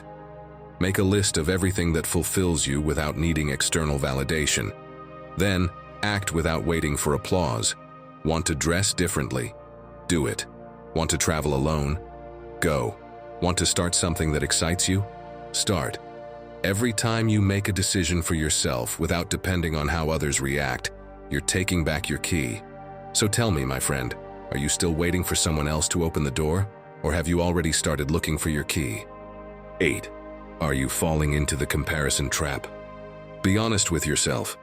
How many times have you opened Instagram or TikTok and, without realizing it, ended up comparing your life to everyone else's? You see someone traveling the world while you barely leave your city. You see someone with the perfect body and think you'll never look like that. You see someone achieving incredible things and wonder why you're still stuck in the same routine. Have you ever felt like everyone else is moving forward while you're falling behind? That others seem to have life figured out while you still don't know which path to take? That someone your age already has success, money, recognition, and you don't even know where to start? And even if you don't want to admit it, deep down you feel like your life is less interesting, less successful, less of everything. But here's the key question. Is that reality? Or is it just your mind destroying you without you realizing it? And if you think this only happens to you, let me tell you about someone who truly understood the damage of comparison. Jay Shetty, the former monk turned author and content creator, talks about this in his book, Think Like a Monk. For years, he lived a life of discipline and deep reflection, and yet, when he left the monastery and returned to the modern world, he found himself falling into the trap of comparing himself to others. He saw his former classmates excelling in big companies, making money, achieving success, while he questioned whether he had made the right decision. Until one day, he changed his perspective. He started focusing on his path, his values, on what truly made him happy. And that shift led him to become one of the most influential voices in personal growth today. And if you think this is just a modern problem, look at Seneca. He saw it coming over 2,000 years ago.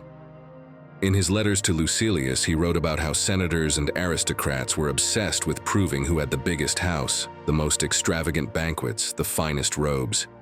But deep down, they were miserable. They always wanted more, always felt like something was missing. There was always someone with more power, more influence, more recognition.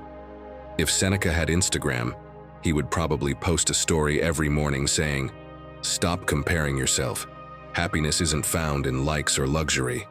And he'd be absolutely right, because what others have will never fill what you haven't built within yourself. My friend, if you want to escape the comparison trap, you need to take back control of your mind. How can you do it? First, do a digital detox. If every time you scroll through social media you end up feeling worse about yourself, it's time to set limits. Reduce your time on these platforms. Unfollow accounts that fuel comparison.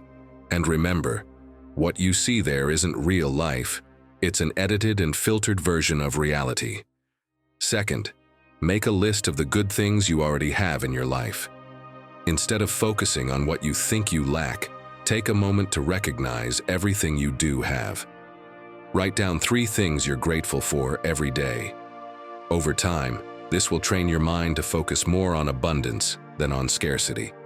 Third, turn comparison into inspiration. Instead of looking at someone with envy or thinking, "They have what I never will," use them as a reference. If someone has achieved something you'd like for yourself, ask, "What can I learn from their journey? How can I apply it to my own life without losing sight of my authenticity?" And remember, don't compare your chapter 1 to someone else's chapter 35. Everyone is on their own journey, moving at their own pace. If you stop looking outward so much and start focusing on building your own path, you'll take back control of your life. 9. Uncertainty is not your enemy. You probably know someone who needs to have everything planned down to the last detail. That person who panics if they don't have full control over every aspect of a situation. If there's a trip, they need to know the exact departure time, where they'll eat, what they'll do at every moment. If there's an important meeting, they have to prepare every word in advance. If life changes their plans, their mind goes into chaos. Now tell me, how many times have you done the same? Your mind tells you that you need certainty, that the unknown is dangerous. But what you don't realize is that while you obsess over avoiding uncertainty, you become a prisoner of predictability. Marcus Aurelius understood this well when he said, "The art of living is more like wrestling than dancing." What a powerful statement, don't you think? Think about it. Dancing follows a fixed rhythm, a choreography you must learn and repeat. Everything is planned. Nothing is left to chance. But wrestling is the opposite. It's unpredictable, chaotic, full of unexpected turns. You can't rehearse every move in advance. You can only adapt and respond. And which one do you think life actually resembles? Uncertainty, of course. And do you know why? Because it's what allows you to grow. Tim Ferriss, in his book The 4-Hour Workweek, talks about this. He explains that most people never take risks because they're terrified of what might happen if things go wrong. But when you accept that the future will always be uncertain and learn to navigate it, you become free. Now, picture this situation. You're presented with an incredible opportunity, a new job, a project you've always wanted to pursue, a decision that could change your life. But instead of excitement, the first thing you feel is fear. What if it goes wrong? What if I fail? What if I'm not good enough? This is where 2 Stoic techniques can help you regain control. The Stoics practiced a simple yet powerful exercise, imagining the worst possible scenario. If you're afraid of changing jobs, ask yourself, what's the worst that could happen? That you don't adapt, that you get fired, that you have to look for another job. Now ask yourself, would that really be the end of the world? Most of the time, when we analyze the worst-case scenario, we realize that we could handle it. That what seems like a catastrophe in our minds is actually not that serious in reality. Beyond that, you must learn to accept whatever comes, instead of obsessing over what might happen. Why waste energy worrying about the future? You can plan, prepare, and do your best, but can you ever be certain of what's going to happen? Some things simply don't depend on you, and that's okay. If you spend your life fighting uncertainty, you will never be able to enjoy the present. Think about it. Some of the best things in your life have come when you least expected them. The people who have had the greatest impact on your journey, the moments that changed you the most, the opportunities you never saw coming, all of it came from uncertainty. If you had known exactly how everything would unfold, if every step had been planned, life would be boring, predictable, without any excitement.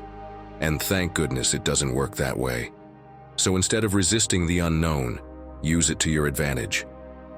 Uncertainty is not what's destroying you, it's your fear of it. The more you fight to control every detail, the more you become a prisoner of your own mind. Let yourself be surprised, learn to adapt, and start living without fear of what might happen. Because taking back control of your life doesn't mean having all the answers. It means learning to move forward even when you don't have them. 10. Your past is a map, not a prison. Let me tell you the story of a traveler who inherited an old map. It marked all the roads his family had traveled, with warnings about which paths to avoid and which were safe. For years, the traveler followed those directions exactly, never straying a single step. Every time he reached a new intersection, instead of choosing for himself, he looked at the map. And if the map said a road was dangerous, he wouldn't even dare to explore it. If it wasn't on paper, he assumed it didn't exist. Until one day, the wind ripped the map from his hands, leaving him lost. For the first time, he had to look around instead of relying on the paper. And that's when he understood. The map had never been a prison, but he had turned it into one. My friend, your past is that map. It contains everything you've lived through, the experiences that shaped you, the decisions you made. But that doesn't mean those are the only roads you can take. Let me tell you something. When I was a kid, I tried to learn how to ride a bike. I fell, scraped my knees, and came to the conclusion that I just wasn't good at it. So I never tried again. For years, I didn't even consider getting on a bike because in my mind, I already knew it wasn't for me. Until one day, in another country, I had no choice but to ride a bike to get to my hotel. There was no other option. And what happened shocked me. I could do it, and I actually enjoyed it. In that moment, sadness hit me. How many years had I denied myself something just because in the past I had decided I wasn't capable? Not long ago, I read a quote that hit me hard. We should use the past as a springboard, not as a sofa. Harold Macmillan said it, and if you think about it, it perfectly describes how many people turn their past into a prison they never leave. Because there are those who stay trapped in who they were, in what they did, or in what was done to them. They keep reliving mistakes, failures, or painful moments as if they were serving a life sentence.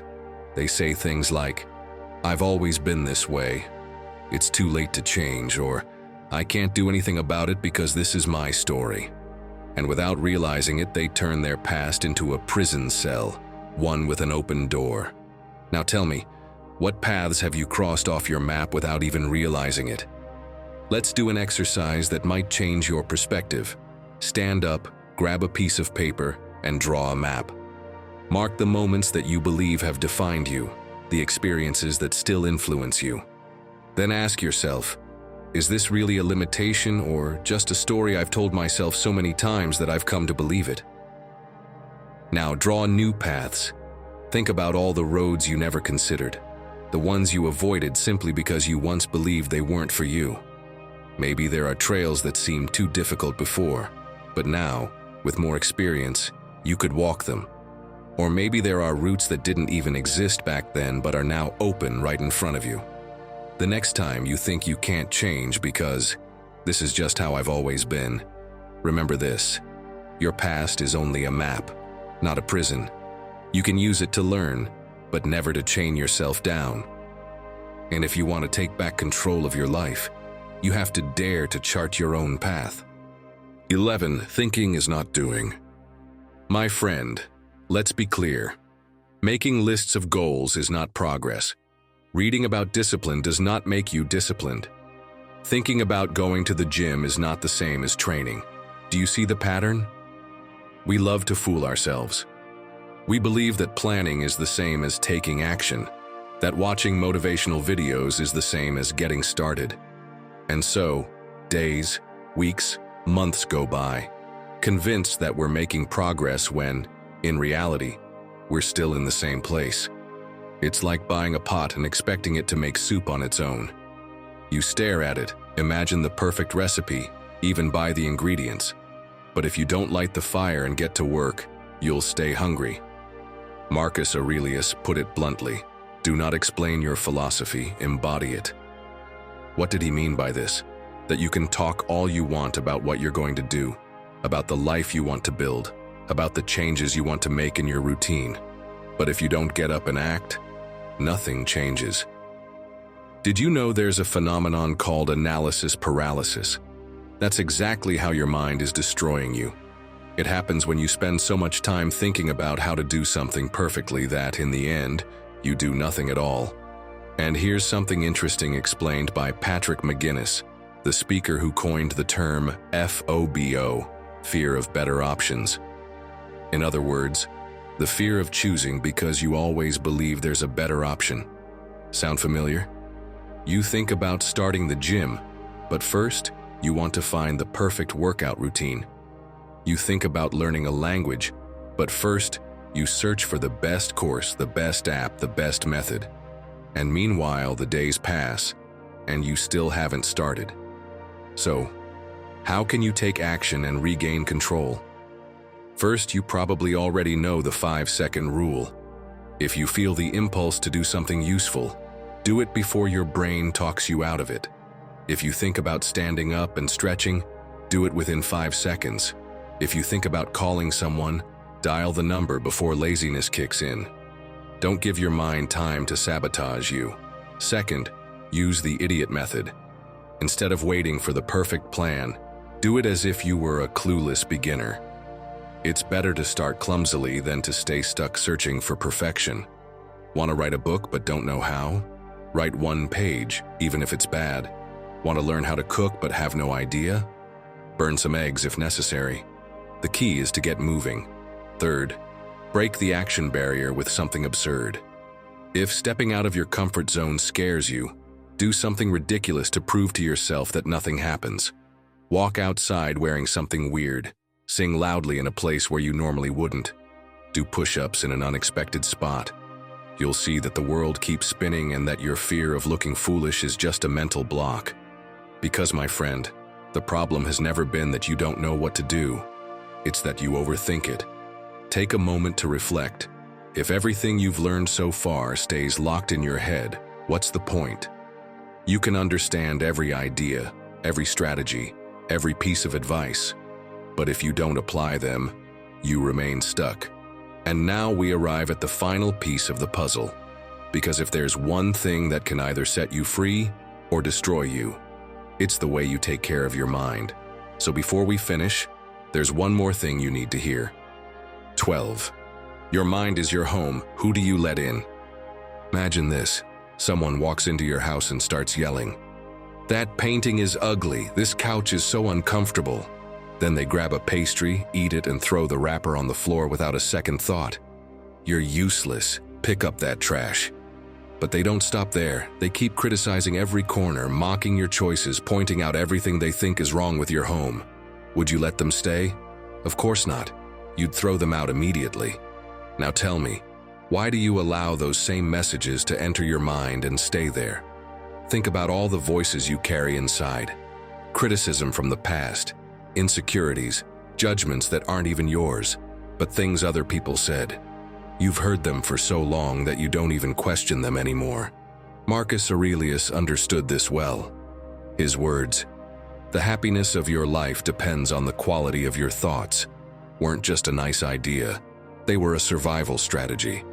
He filtered what he allowed into his mind like the guardian of his own fortress. He knew that if he filled his head with negativity and unnecessary worries, his mind would betray him before any enemy could. Today, we have an even harder challenge. It's not just what people say to us, it's what we consume. Cal Newport, author of Deep Work, talks about how overexposure to distractions weakens our mental clarity. But it's not just about notifications or social media. What truly steals your peace isn't the noise outside, it's what you allow to enter your mind. Picture this. You wake up feeling energized, ready to make the most of your day. But without realizing it, you leave the door of your mind wide open, and they start coming in. The criticism from that teacher who told you you'd never go far. The opinion of a friend who mocked your project. The doubts from your family about the path you want to take. All of it settles in your head, and without realizing it, you start acting as if it were true. You look in the mirror and don't see someone capable. You see someone who is not enough. You try to move through your day, but everything feels heavier. You make mistakes, get frustrated, sabotage yourself. Not because you can't do it, but because you're carrying words that were never yours to begin with. So how do you filter what you allow into your mind? First, activate your mental garbage detector. It works like this. Every time a negative thought enters your head, beep, beep, beep, alarm activated. If after hearing, reading, or remembering something you feel worse than before, delete it from your life. It's that simple. Then, use the annoying neighbor test. Ask yourself, if this thought were a person, would I let them into my house? If the answer is no, ignore it. If you wouldn't give the keys to your home to someone who only comes to tear you down, don't give them to thoughts that do the same, because in the end, your mind is your home, and whatever you let in stays. So now you know. Shut the door on anything that doesn't serve you, and make space only for what strengthens you. If you want to take back control of your life, start by taking back control of your mind. Because until you clean up what's inside, everything you try to build will keep crumbling down.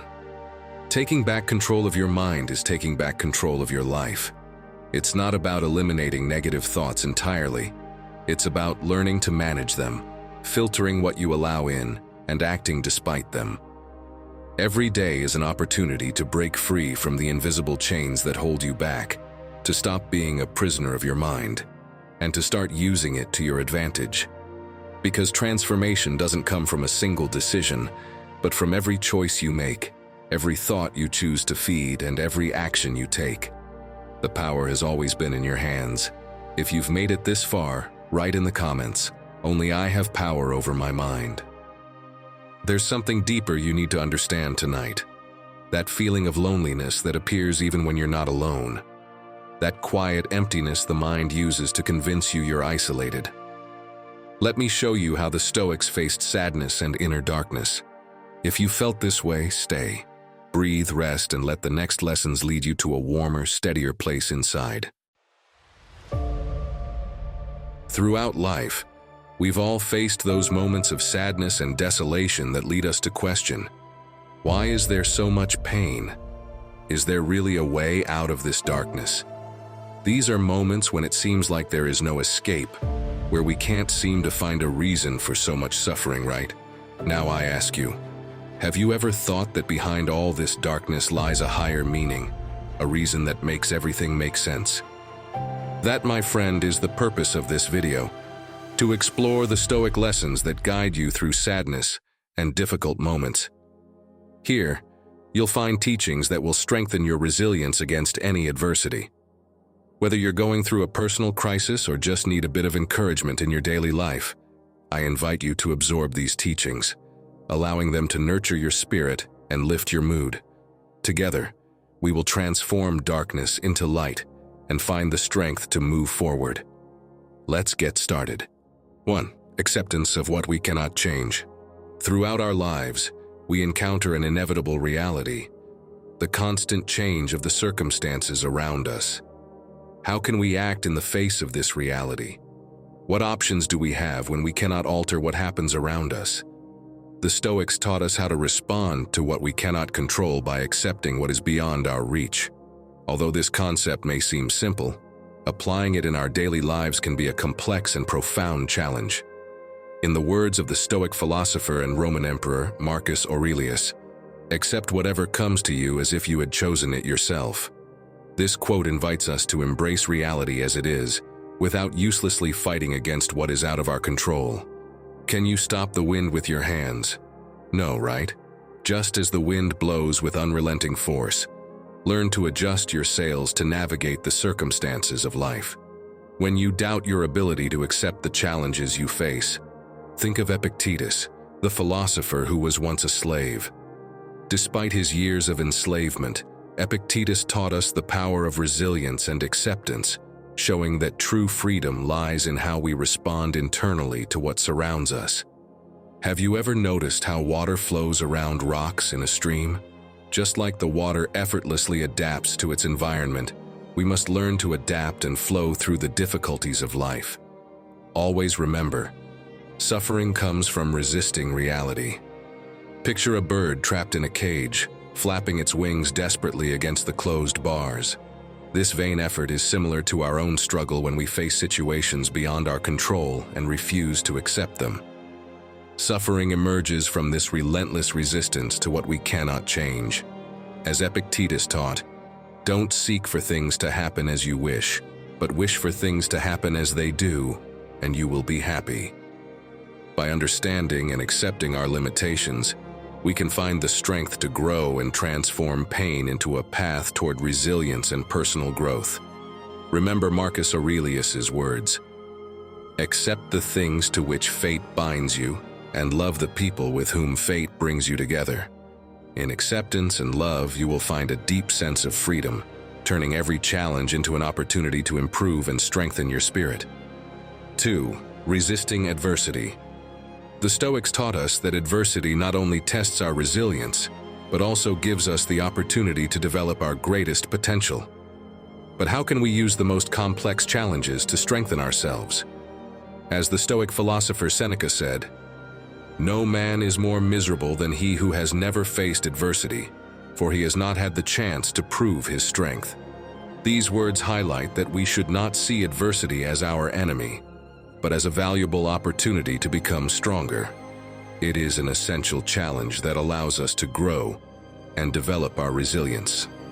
Have you ever thought about why trees that are exposed to constant winds develop stronger roots? This natural adaptation is a clear example of how adversity strengthens. Similarly, every challenge you face better prepares you for the future, strengthening your character and increasing your ability to endure difficult circumstances. Just like those trees, within you lies the ability to turn every storm into a source of strength. There's a resilience in you that allows you to rise every time you fall, transforming you into the hero of your own story. Take, for example, the life of renowned theoretical physicist Stephen Hawking. He didn't let his terrible medical condition limit his potential.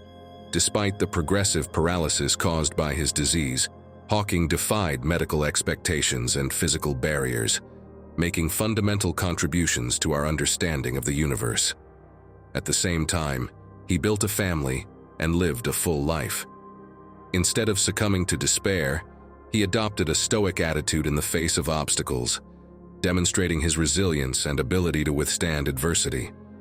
This determination made him one of the most influential physicists in history, revolutionizing modern cosmology with his theories.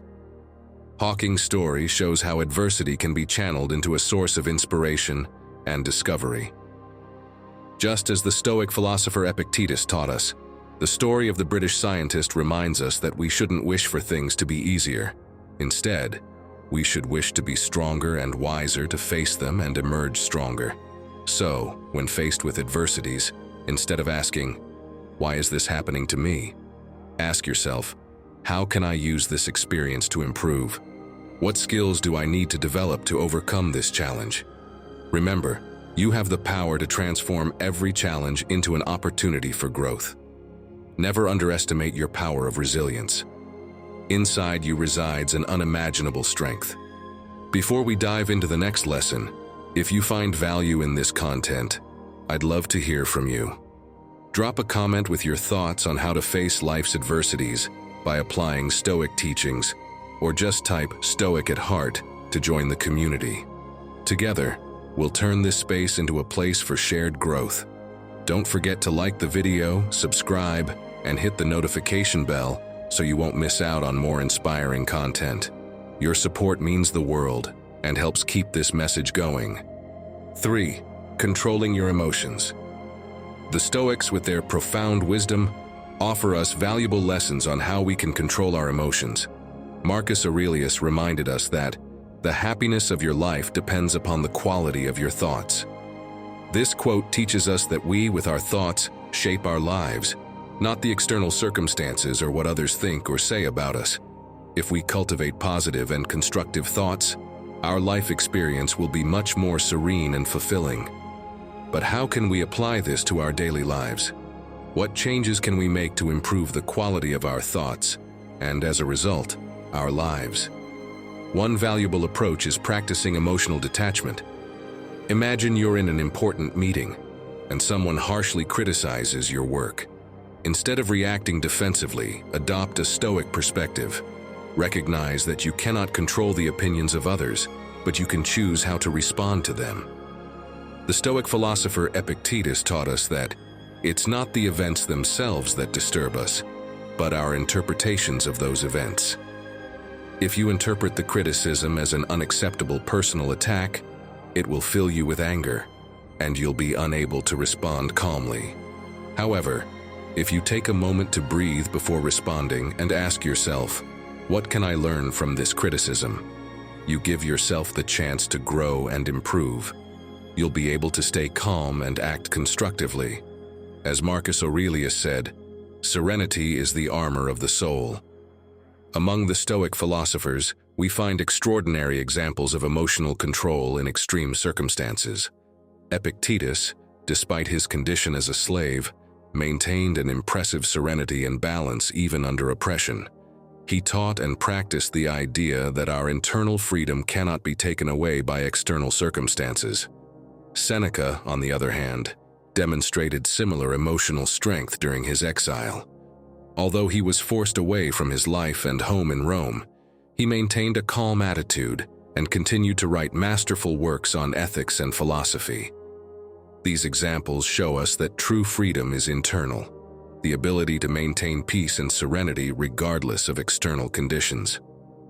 Now, how can we cultivate this inner peace in our daily lives? One of the most powerful practices is mindfulness. To develop it, simply take a few minutes each day to focus on your breathing. Notice how the air flows in and out, and every time your mind starts to wander, gently bring your attention back to your breath. This simple practice helps you stay grounded in the present, reducing stress and cultivating serenity amidst daily chaos. Keeping a gratitude journal can also help us manage our emotions.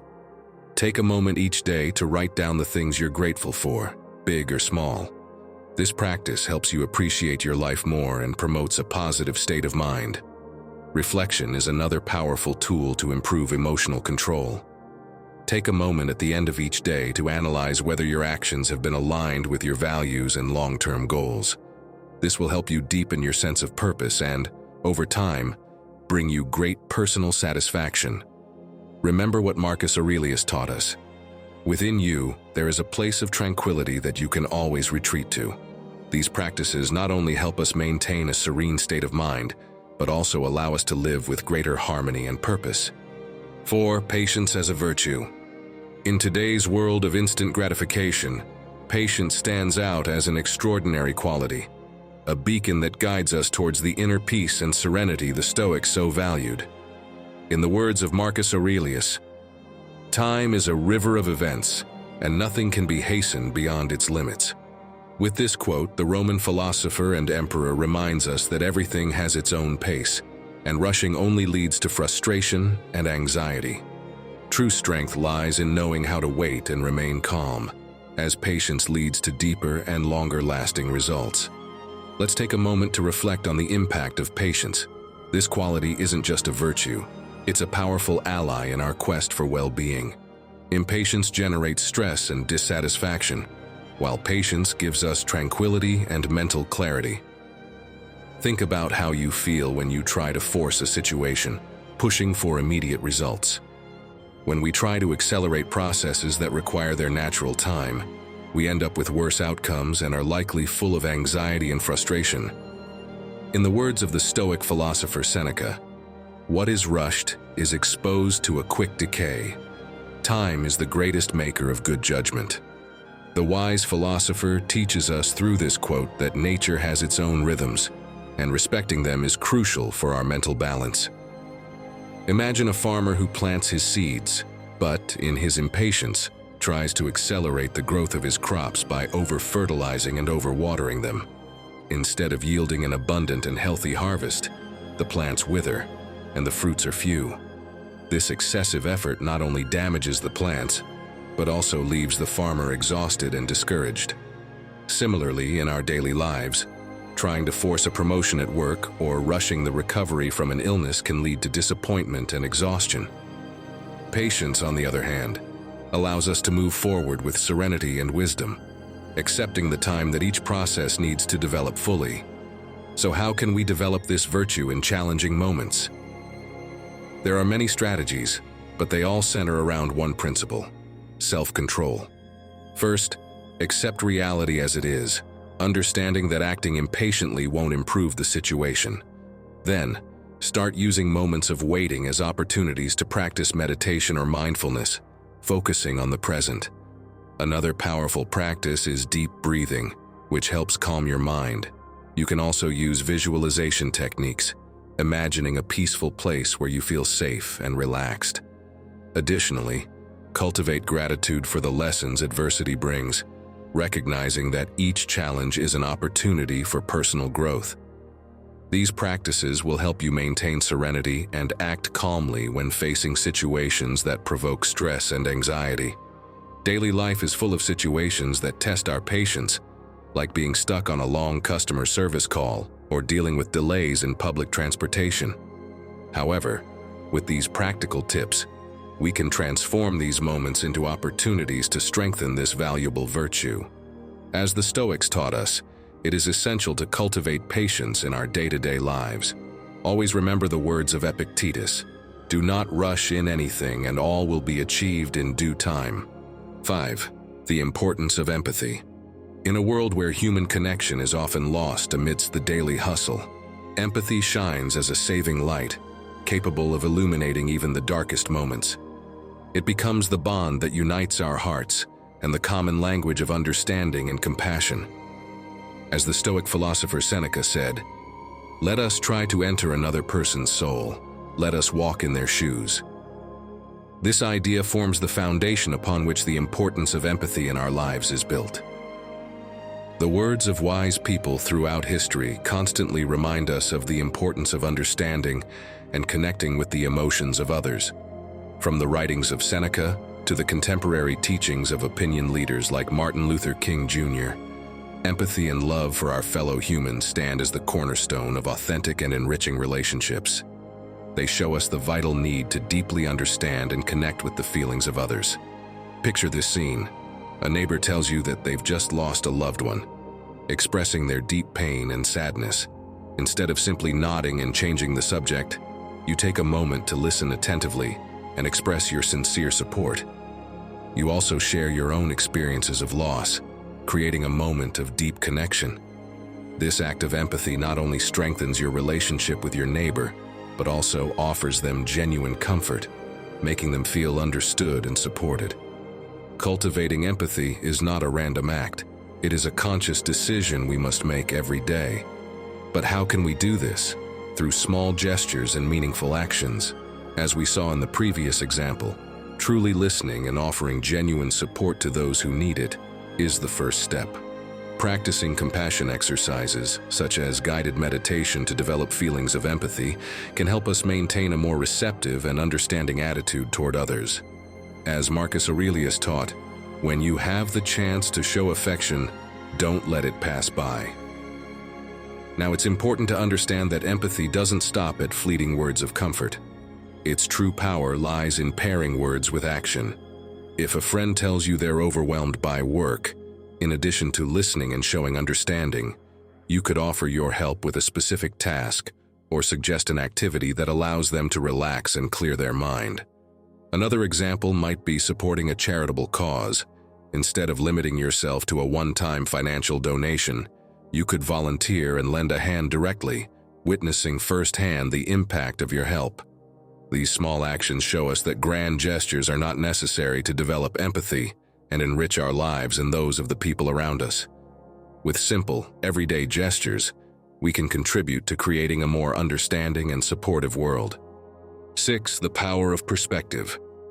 What if I told you that you have the power to transform everything that happens around you simply by changing something within yourself? Yes, it's exactly as it sounds. The Stoics taught us that it is our perspective on events, not the events themselves, that truly shapes our reality. Imagine that you suddenly lose the job to which you've dedicated years of effort and passion. It's a hard and unexpected blow. You don't have an alternative in sight, nor a plan for how to move forward.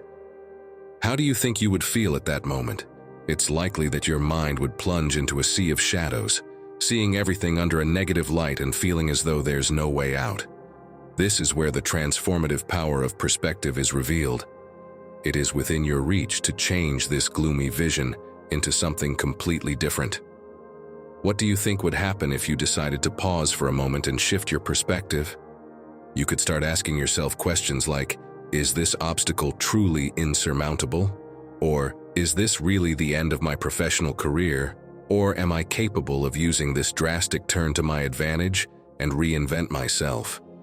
This ability to reframe the situation, to see an ending as a new beginning, not only eases the initial emotional impact, but also opens up new paths toward personal growth and new opportunities. The Stoic philosopher Epictetus wrote in his discourses that when we face obstacles, we have the option to assign them meaning. If we imagine it to be a disaster, it becomes one. But if we see it as an opportunity, we can transform it into something beneficial. The Stoic perspective teaches us to see beyond the present moment and understand each challenge as an invitation to evolve and strengthen our character. We don't need to transport ourselves hundreds of years back to ancient Rome to see how a change of perspective can achieve the impossible. Consider the life of Ludwig van Beethoven, one of the most important classical composers of all time, who faced adversity that could have silenced any musical career: the loss of his hearing. Due to this condition, the German composer faced a deep and painful crisis, not just physically but also emotionally. But instead of giving up, Beethoven did the impossible. He redefined his approach to music, adapting his technique and style to continue creating, despite his limitation.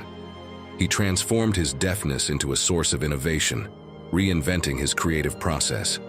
In doing so, he composed some of the most profound and significant works of all time during the years of his auditory isolation. As the Stoics teach us, and as we can see in Beethoven's story, behind every challenge and setback lies the potential for growth. We become the sculptors of our own lives. So, my friend, shape your mind with the same dedication a gardener uses to tend their garden. Cultivate gratitude by finding beauty even in the darkest days, and practice acceptance by embracing life in its purest form, without resistance or judgment. 7. The impermanence of everything. In the ever-changing flow of life, impermanence acts as an unshakable law. From the changing seasons to the constant beat of our hearts, everything is in a perpetual state of transformation. The Stoics, masters of practical philosophy, teach us this eternal truth, one that transcends time and cultures. As Epictetus said, everything that has a beginning also has an end. This wisdom reminds us that everything is in constant motion. In the rush of our daily lives, we often forget this essential truth, clinging to the illusion that things will always remain the same. However, Stoic teachings urge us to reflect on the fleeting nature of our experiences. Marcus Aurelius compared life to a flowing stream of water, where each moment passes by and cannot be held. When we understand that everything is temporary, we free our minds from the suffering that comes from clinging to what is inevitably fleeting. Accepting change and impermanence brings us profound inner peace. Seneca reminds us that nothing, in view of eternity, is stable or permanent, not even our suffering. By adopting an attitude of detachment toward our possessions and expectations, we free ourselves from the worries and anxieties that come with being attached to the transient. In this detachment, we find freedom. We learn to enjoy the good because we know it will not last forever, and we learn to put the bad into perspective because it too will pass. The Stoics found serenity amid impermanence by focusing on what they could control, their thoughts and actions. For example, if they suffered a breakup, rather than lamenting endlessly, they reflected on the moments of love and personal growth that the relationship had brought them. This practice of acceptance and detachment allowed them to heal and open themselves to new connections without resistance. But how can we cultivate this serenity in the face of change in our daily lives? We can start by observing nature, noticing how everything in it changes. The seasons shift, plants grow and wither. You can also keep a journal, recording your daily thoughts and feelings, reflecting on how they change over time. Another powerful practice is spending a few minutes each day meditating on impermanence, contemplating how everything around us is in constant flux. These practices can help you maintain a calm and balanced mind in the midst of constant change. By accepting impermanence, we discover a freedom that transcends the ups and downs of life. As Seneca said, "Time unveils the truth." By accepting this, we find peace in the fluidity of life. In this flow, we discover the true peace and happiness that lie in accepting our own transience. 8. The art of maintaining perspective. Let's start with two contrasting stories.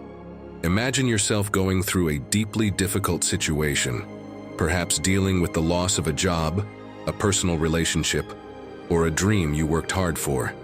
The pain is intense, the days feel long and bleak, and it seems like there's no end to the suffering. Now, picture that you've overcome this hardship. Looking back, you realize that this experience taught you something valuable, that it became a turning point in your life. What once seemed unbearable now carries meaning. This is the power of perspective, one of the core teachings of Stoicism. The ability to look beyond the immediate pain and recognize that with time, hardships may become opportunities for growth and self-discovery. Stoicism encourages us to pause and reframe how we see obstacles, not as roadblocks but as stepping stones on our journey to becoming stronger individuals. The Stoics believed that we cannot control the events that happen to us, but we can control how we interpret and respond to them. This is perhaps one of the most empowering lessons of Stoicism. Marcus Aurelius reminds us, "You have power over your mind, not outside events. Realize this and you will find strength." In times of struggle, shifting our perspective can be the key to overcoming our challenges. The metaphor of the archer is a useful one. Imagine an archer preparing to shoot an arrow at a target. They can control their aim, their stance, and their breath. But once the arrow is released, external factors like wind or obstacles can influence whether it hits the target. Life works the same way. We can prepare, we can aim for our goals. But once the arrow is in flight, we have to accept what happens next. The lesson is to focus on the things we can control, our actions and attitudes, and let go of what is beyond our influence. One of the greatest Stoic philosophers, Epictetus, demonstrated the art of maintaining perspective. Born into slavery, Epictetus could have allowed his circumstances to crush him. Instead, he chose to focus on what he could control: his inner state, his reactions, and his mindset. He taught that it's not what happens to you, but how you react to it that matters. This shift in perspective gave him the strength to endure his hardships and later become one of the most respected Stoic teachers. To put this lesson into practice, try these steps. First, when facing a challenge, take a moment to reflect. Is this situation truly as terrible as it seems, or is it my perception making it worse? Second, ask yourself, how can I grow from this? What can I learn that will make me stronger or more resilient? And finally, cultivate gratitude by recognizing that every obstacle is a chance to sharpen your character, to practice patience, resilience, or acceptance. Think of it like climbing a mountain. At the base, the path ahead looks steep and difficult, and it's hard to imagine reaching the top. But as you start the climb, step by step, your perspective changes. Each step brings you closer to the summit, and what once seemed impossible becomes achievable. So remember, the next time you're facing a tough situation, take a deep breath, adjust your sails, and shift your perspective. By doing so, you'll find new ways to grow and strengthen your inner self. 9. The strength of the present moment. In the chaos of modern existence, we often find ourselves trapped between memories of the past and uncertainties about the future. We forget that true life is lived in the present moment. Remember the wise words of Seneca, who teaches us that life is short and anxious for those who forget the past, neglect the present, and fear the future. The importance of being present is a central theme in wisdom across the ages, from ancient Stoics to modern masters of meditation and mindfulness. The teachings of the Stoic philosophers are full of advice to live in the present with awareness and virtue. In the words of the Roman emperor and philosopher Marcus Aurelius, "Do not act as if you were going to live 10,000 years. Destiny hangs over you. While you live, while it is in your power, be good." With this quote, the wise Stoic philosopher reminds us that we must live in the now, conscious that it is the only moment we truly have, and we must use it to do good as much as we can. The practice of being fully present shines as a light in the darkness, guiding us towards serenity and mental clarity. By training our minds to focus on the present, we cultivate a sense of inner peace that transcends daily concerns. Mindfulness is not just about meditation. It's about bringing this awareness into every daily activity. But how can we integrate conscious presence into our daily lives, full of distractions and urgent tasks? Here are some effective strategies. Conscious observation is a powerful tool. Take a few moments to notice the details around you, sounds, colors, and textures. This simple act anchors you in the present, distancing you from distractions of the past and future. Have you ever caught yourself discovering something wonderful that had always been there, but you never noticed until you had a quiet moment? Like the view of the sunset while driving home from work, or the sound of birds in the morning nature walk. That is the magic of flowing with the present. We discover wonderful things that have always been there, but we were unable to see. By paying full attention, we find small treasures in our daily life that enrich our experience and connect us more deeply with the world around us. The Stoics, masters of inner tranquility, also valued the here and now as the key to a fulfilling life. Seneca, the Stoic philosopher, reminds us to cherish all that exists. The key to a full life is not to let ourselves be consumed by what is ephemeral. This teaching invites us to question our perceptions and emotions, recognizing that true freedom lies in our ability to choose how we respond to present circumstances. To cultivate mindfulness and enjoy the present, it is essential to strengthen our relationships with ourselves and with others. Take time for activities that connect you with the now, whether it's playing sports, enjoying a good book, or sharing a meaningful meal with loved ones. Each present moment is a unique opportunity to experience life in its fullness. Remember that today is the only thing that exists. Tomorrow may be too late. So what are you waiting for? Immerse yourself in the present moment and discover the beauty that every instant has to offer. 10. The power of action. Have you ever found yourself paralyzed by uncertainty and fear? Of course you have. We've all been there. But have you ever wondered how to transform that fear into strength to move forward? In those crucial moments, the power of action becomes a beacon, guiding us toward resolution and progress. The Stoics, wise philosophers of antiquity, taught us the value of decisive action in the face of adversity. The Stoic philosopher Epictetus reminded us that difficulty shows the way. This timeless wisdom teaches us that true wisdom manifests in action, not avoidance. Action not only solves problems, but also paves the way for personal transformation and growth. When we face obstacles with courage instead of avoiding them, we become the architects of our destiny, forging our character in the crucible of adversity. Each challenge overcome strengthens your determination and cultivates an unbreakable will. Marcus Aurelius expressed it well when he said, "The impediment to action advances action. What stands in the way becomes the way." So how do we cultivate this determination and will to act in our daily lives? The key lies in committing to action instead of succumbing to passivity.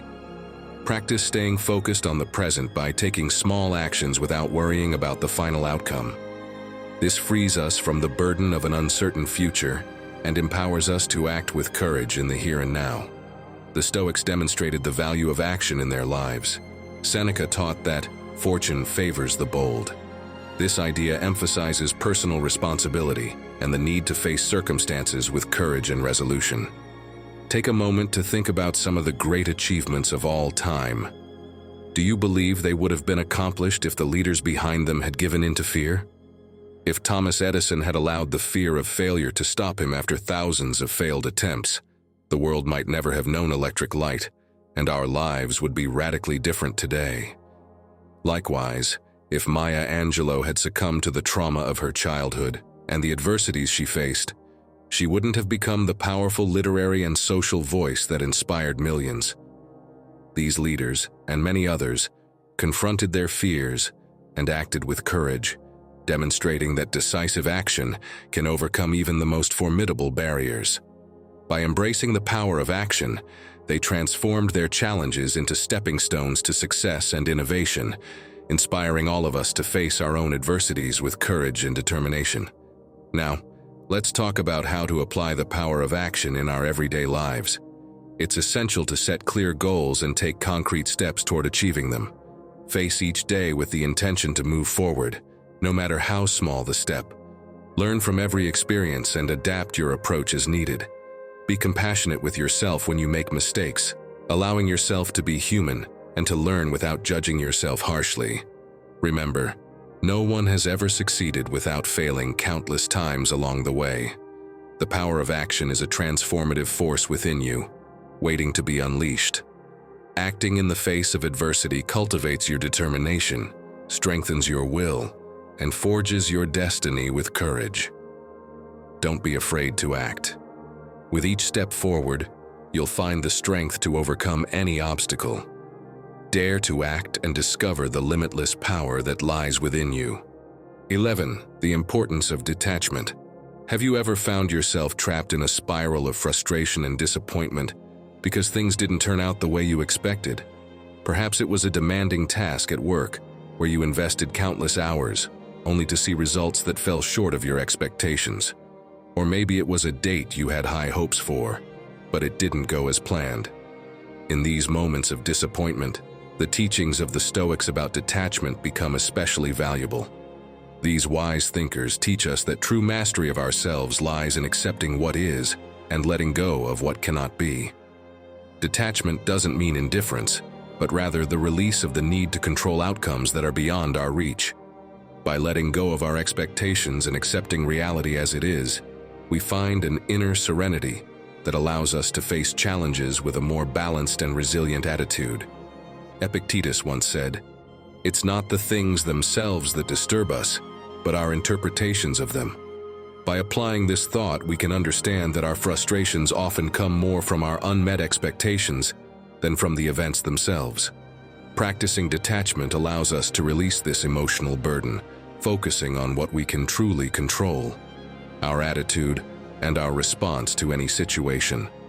When we embrace detachment, we learn to navigate life with greater peace and clarity, finding in every challenge an opportunity to grow, rather than a potential source of disappointment. Imagine that you're on a long-anticipated vacation, with a carefully planned itinerary full of activities and places to visit.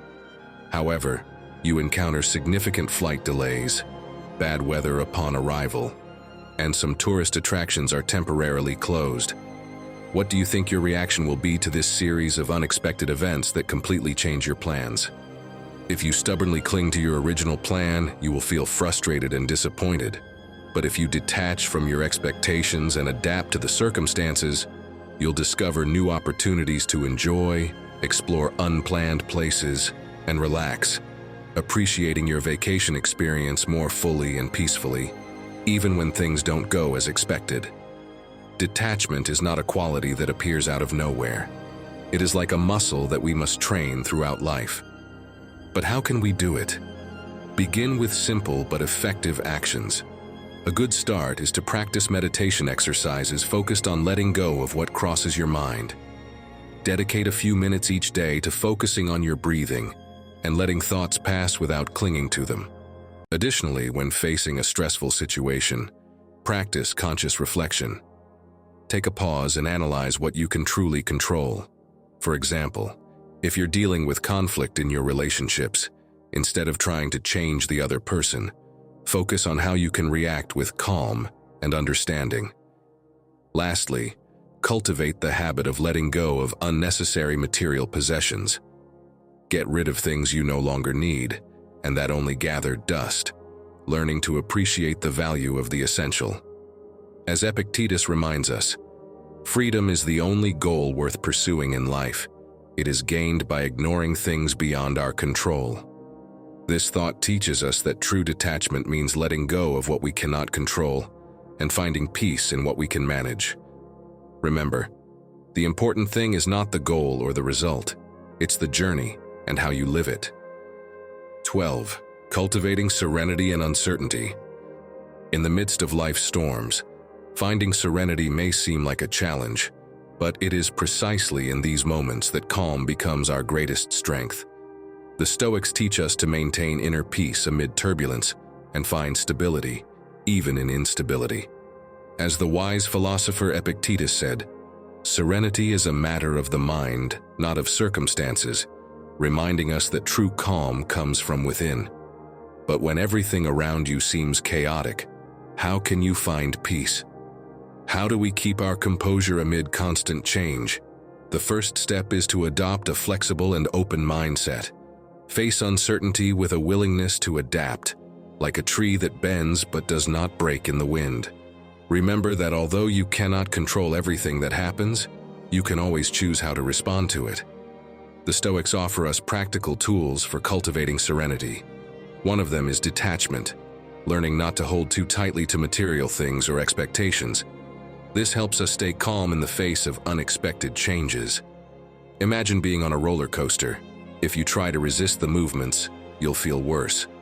But if you relax and go with the flow, the experience will be more bearable, even enjoyable. In moments of uncertainty, Stoic teachings invite us to focus on the present. Live according to nature, said Epictetus, emphasizing the importance of accepting the current moment without excessive worry about the future. This perspective helps us find peace and enjoy each moment as it comes. The Stoics also give us examples of how to maintain calm in difficult situations. Think of Marcus Aurelius, who remained serene while leading during times of war, or Musonius Rufus, the teacher of Epictetus, who endured exile without losing his inner peace. These examples show us that serenity is not an unattainable ideal, but a skill we can develop. Cultivating serenity in daily life means learning to find moments of calm, even in the hustle of everyday activities. Take a few minutes each day for meditation or contemplation to disconnect from the external noise and reconnect with yourself. Practice gratitude by focusing on the good things in your life. As Marcus Aurelius said, the happiness of your life depends on the quality of your thoughts.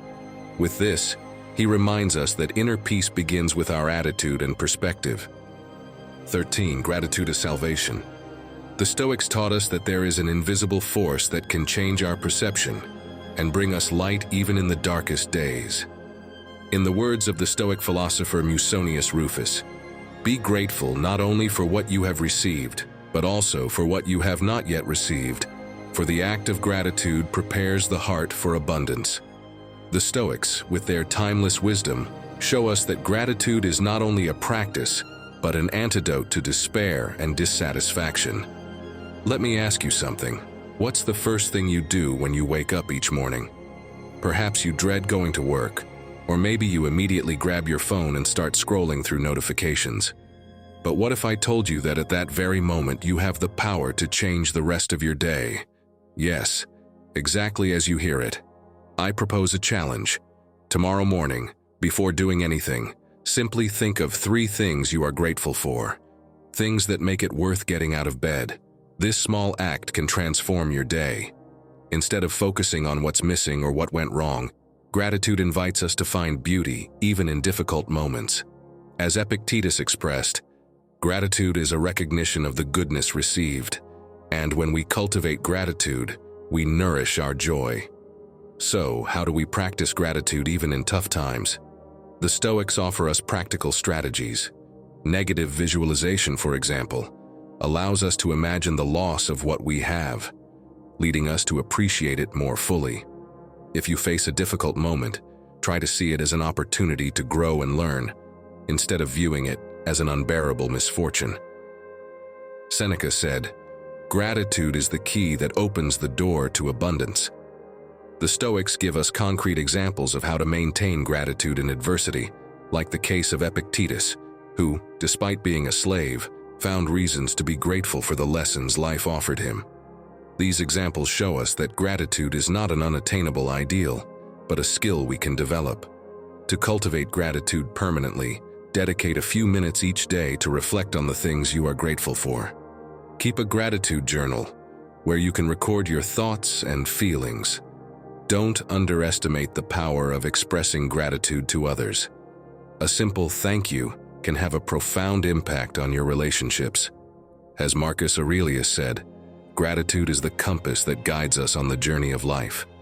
Gratitude is a beacon in the darkness, a force that can illuminate even the gloomiest days. By cultivating it, you transform your perception of reality and find joy even in the midst of adversity. So, what are you waiting for? Start your journey toward a life of gratitude right now. I encourage you to explore the transformative power of these valuable lessons in your daily life. Let every step you take become an opportunity to face and overcome challenges with courage. Remember, overcoming adversity makes you stronger. So, the next time you encounter an obstacle, connect with your inner strength and elevate your life toward a more resilient and authentic existence. If you've made it this far, write in the comments, "My resilience is infinite." When you realize you're not as alone as you thought, a new clarity appears, a calm where everything starts to settle. From there, the next step becomes possible. Now we'll go into something essential, learning to direct the mind instead of being dragged by it. These lessons will strengthen your focus and discipline, even when your mind tries to pull you away. If you're ready to regain control, keep listening.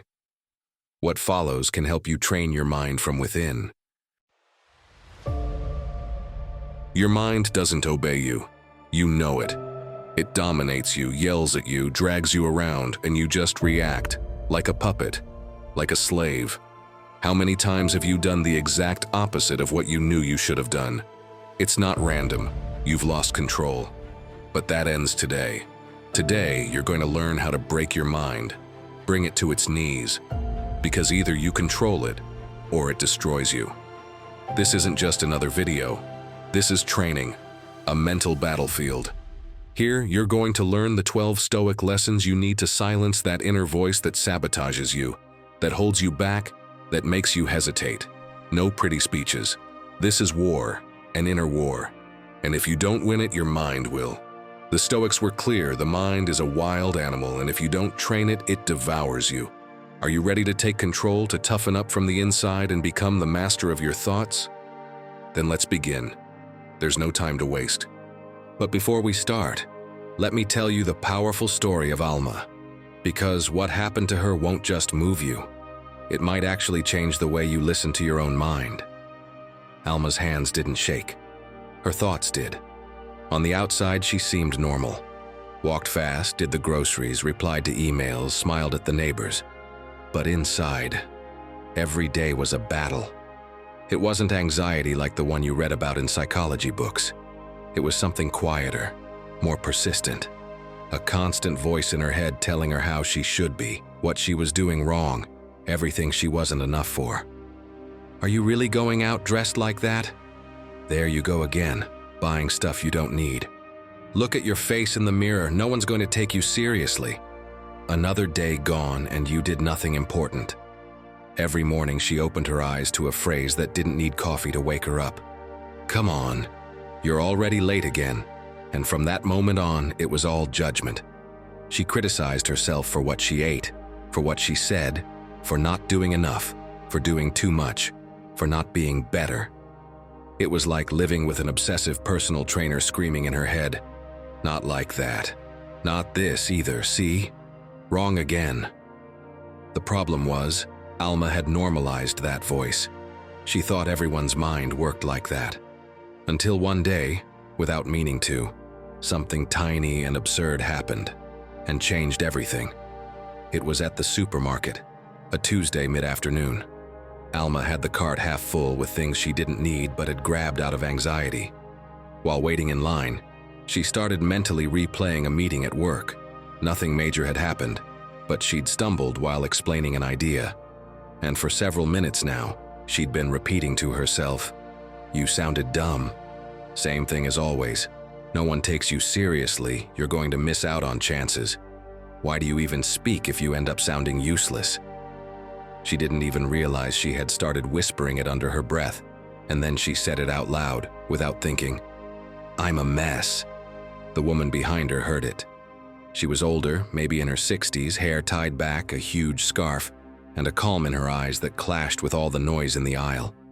She looked at Alma and, without intruding, said softly, "What you just said to yourself, would you ever say it to someone you love?" Alma turned with a tense smile, trying to play it off. She didn't know whether to laugh or apologize, but the woman wasn't looking to chat. She simply added, "Marcus Aurelius once said, 'Your soul becomes dyed with the color of your thoughts. Be careful how you speak to yourself.'" And that was it. Not another word. She moved forward with her groceries and disappeared down the aisle. Alma paid, left, got into her car. And that sentence stuck with her like it had been spoken in echoes. She couldn't shake it off. She had never thought that the inner voice that always criticized her, the one she believed was necessary to improve, might actually be harming her more than anyone she'd ever met.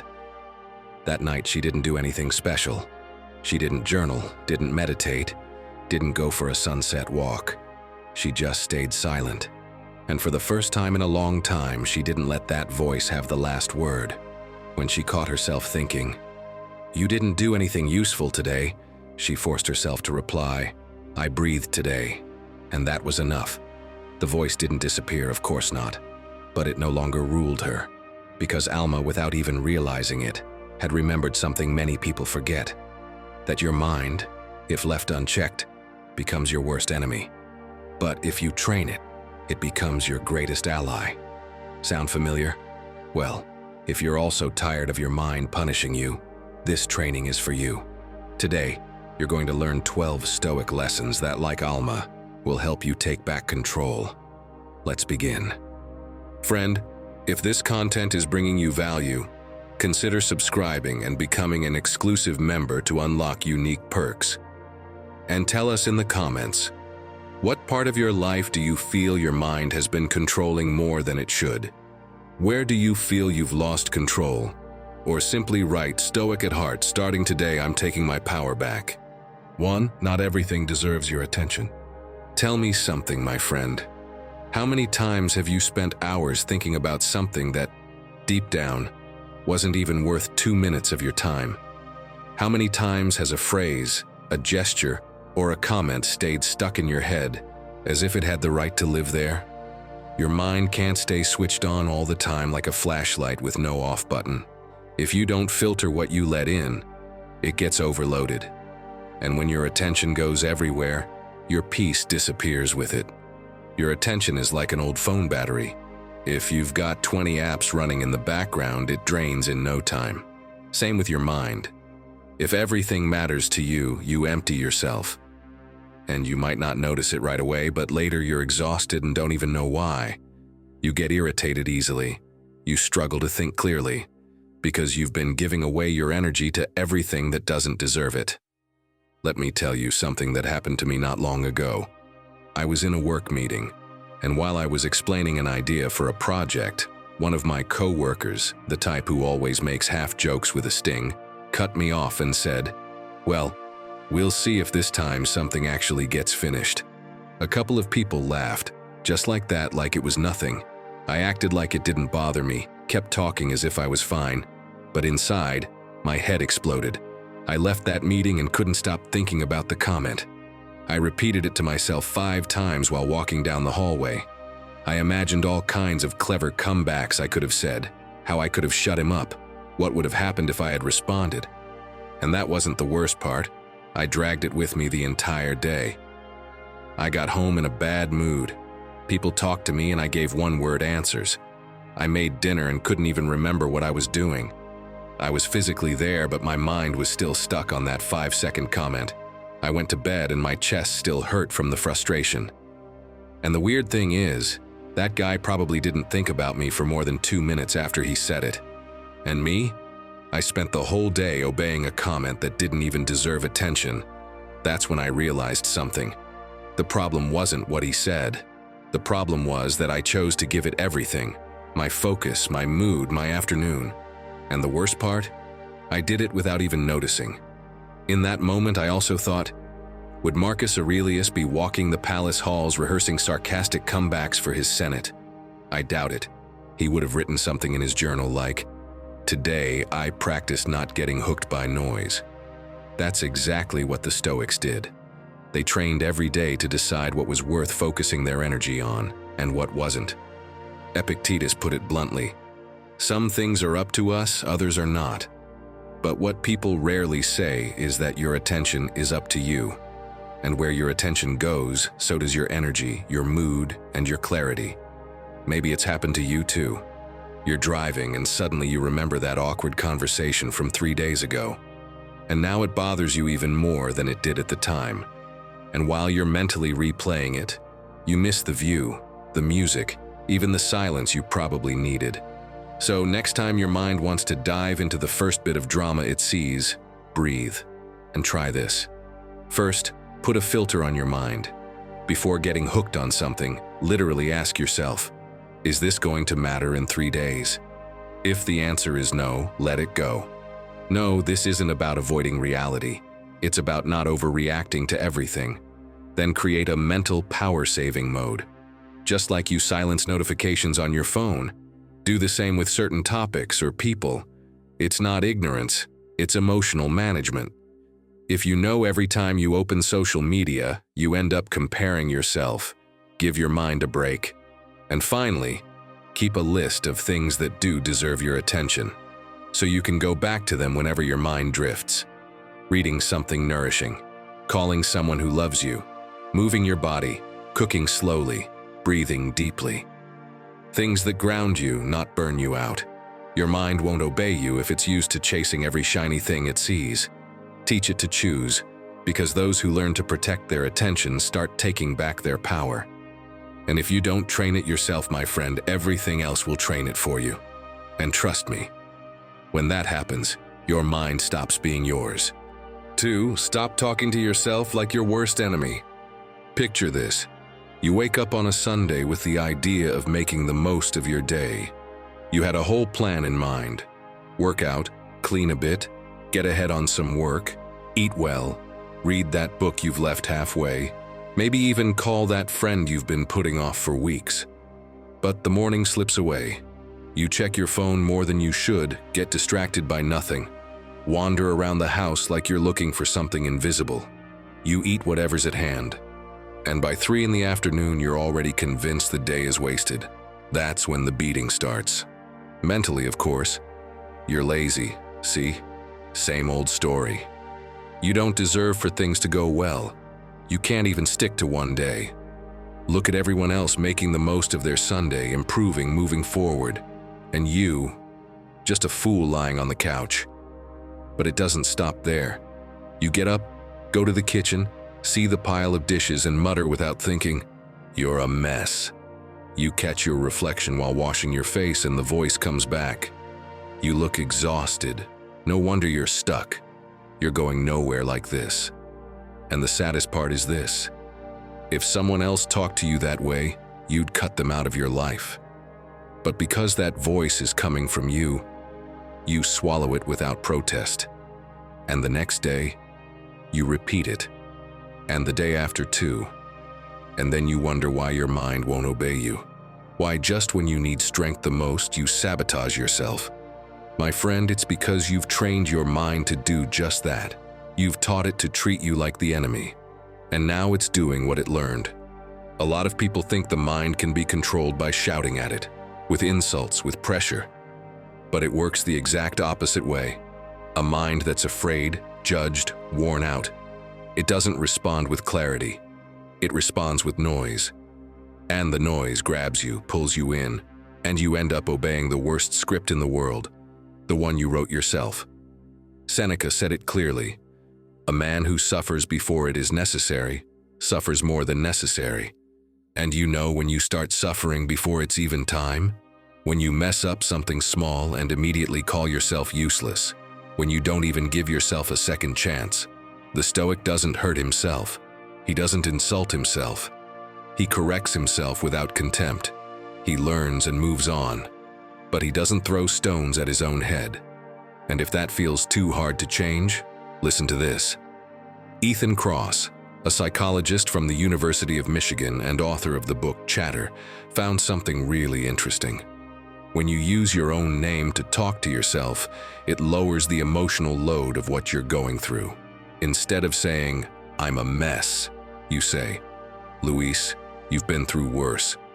And suddenly it's like you've stepped out of the drama and into coach mode. It's not magic. It's mental direction. And you? What can you do when your mind starts treating you like you're the enemy? One thing that really helps is naming that critical voice. Call it the judge, the bitter ant, the inner ogre, whatever you want. Giving it a name takes away some of its power. Then, change the tone. Instead of saying, "I screwed up," say, "This is part of the process." It might feel fake at first, but your mind will adjust. It learns from the tone you use. And if nothing works because the loop is too strong, move. Literally. Get up, leave the room, stretch, do something physical. Sometimes your body has to move what your mind doesn't know how to release. In the end, if you want your mind to obey you, you have to teach it to respect you. You can't build a strong mind if you're living under your own shouting. So start changing the dialogue today, because the more you become your own ally, the less power that old voice will have to tear you down. And now tell me in the comments, what's the phrase you punish yourself with the most when you feel like you've failed? Write it down like you're letting it go, like you're dropping a weight, because sometimes the first thing that needs to change isn't what you do, but how you speak to yourself when you don't get it right. 3. Trade drama for decisions. Has it ever happened to you that your mind starts spinning a whole tragedy and nothing's even happened yet? Like you've got a movie director in your head filming a disaster flick with dramatic music and slow motion, without even having the script. Picture this. A friend takes a while to reply to your message, and your mind's already imagining they're mad at you, that you said something wrong, that they're ignoring you. You even scroll through the whole conversation trying to figure out what you did. Your mind's written a whole novel, and you don't even know if they've seen the message. And the worst part? Still, nothing's happened. That's how your mind works when it gets used to drama. It turns a pause into a slammed door, a wait into abandonment, a doubt into a punishment, and when that voice takes control, you just obey. Now imagine this. You get fired. No warning, no clear reason. Just a quick meeting, an awkward look, and a thanks for everything. You stand there holding the letter, stomach in knots. You walk outside and everything looks grayer. You get home, throw yourself on the couch and sit in silence. The thoughts start. This isn't fair, it's always the same. I did everything right and they still kicked me out. What more does life want from me? And you can stay like that for hours, even days. Because when it hurts, the first thing that shows up is emotion, not reason. But my friend, if you want your mind to respect you, you have to teach it to stand up before the drama takes over. Because that's the trap. Drama gives you the illusion of movement, of facing things, when in reality you're just going in circles. What truly transforms your mind isn't getting stuck in the story, it's turning the story into action, into clarity, into decision. Picture a pilot mid-flight. Suddenly one of the engines starts failing. What does he do? Does he start yelling, "Why me, today of all days, after all the work I've done to get here?" No, because he knows there's no time for that. He opens the manual, checks the instruments, communicates the situation, assesses routes. Every second counts. Drama would crash the plane. Decisions keep it flying. Your life works the same way. When something breaks, what you do in the first few moments makes all the difference. You can stay stuck in what went wrong, or you can ask what you're going to do now. That's where Stoicism comes in. Marcus Aurelius summed it up in one line that should be tattooed in your mind. Don't get lost in what's beyond your control, focus on what is. And it makes perfect sense, because if you think about it, can you control the fact that you were fired? No, it's already done. Can you control that your boss chose someone else? Nope. Can you even control the pain that hits you right away? Hardly. But you can control what you do today. You can choose whether to keep reliving the drama or start taking action, even if it's something small. So, when your mind starts turning everything into a disaster, switch the script. Try this. First, catch the moment you're asking, "Why me?" and answer, "That already happened. What can I do now with what I have?" Write it down if you need to. Saying it out loud helps too. Your brain needs to hear you break the loop. Next, take one small action that same day. You don't need to overhaul your whole life. Just move. Update your resume. Call someone who might help. Go for a walk while thinking about new options. A moving body pulls the mind forward. And finally, every time your mind wants to return to the drama like it's your favorite show, repeat this quote from Marcus Aurelius like an anchor. Life doesn't take things from you. It frees you. Not to sound pretty, but to remind yourself that your hands are now free to build something else. And act from that place. The difference between a mind that drags you and one that obeys you isn't about avoiding problems. It's about how you decide to move forward right after the blow. Because when you turn every fall into a choice, your mind stops running the show and starts following your lead. 4. Stop arguing just to be right. Come on, be honest. How many times have you kept replaying a conversation in your head hours after it ended? Not because it was important, but because you felt like you didn't say what you should have said, or because the other person got the last word, or deep down, you just weren't understood. So there you are, already in bed, reimagining the whole scene like you're writing the perfect movie script, but only in your head. That's how a 5-minute chat turns into a chain of thoughts that ruins your day. And no, it wasn't about the topic. It was about your need to be right, to win an argument that doesn't even exist anymore. Ryan Holiday, author of Ego is the Enemy, figured this out himself. After years of getting into arguments over everything, he realized that most of the time it wasn't even about the issue. It was about needing the last word. He shared that one of the biggest changes in his life came when he learned to let go of that impulse. From then on, instead of thinking, "I'm right," he started asking, "Do I want to be right, or do I want to be at peace?" And from that place, a lot of conversations stopped being battles and started becoming bridges.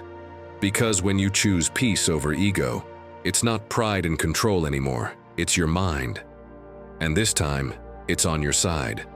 And in case you're wondering, yes, the Stoics understood this more than 2,000 years ago. If you're struggling to stop your mind from dragging you into every argument, imagine Seneca stewing over a domestic dispute. Impossible. He wouldn't have let his mind make decisions for him. And if he ever had an argument with his partner, it probably went like this. She says, "You never listen to me." And he calmly replies, "You're right." Then, without raising his voice, he walks out to the balcony, writes in his journal, "Today I defeated ego with an act of love," and makes himself some herbal tea. Because as he himself said, it's better to win with silence than with words.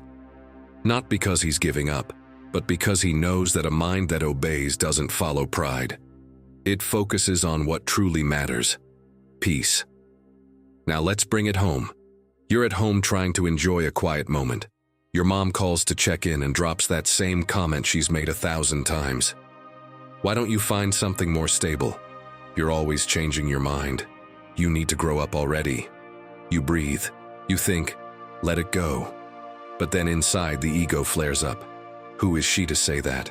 I'm so sick of not being understood. And you end up firing off the reply that lights the whole thing up.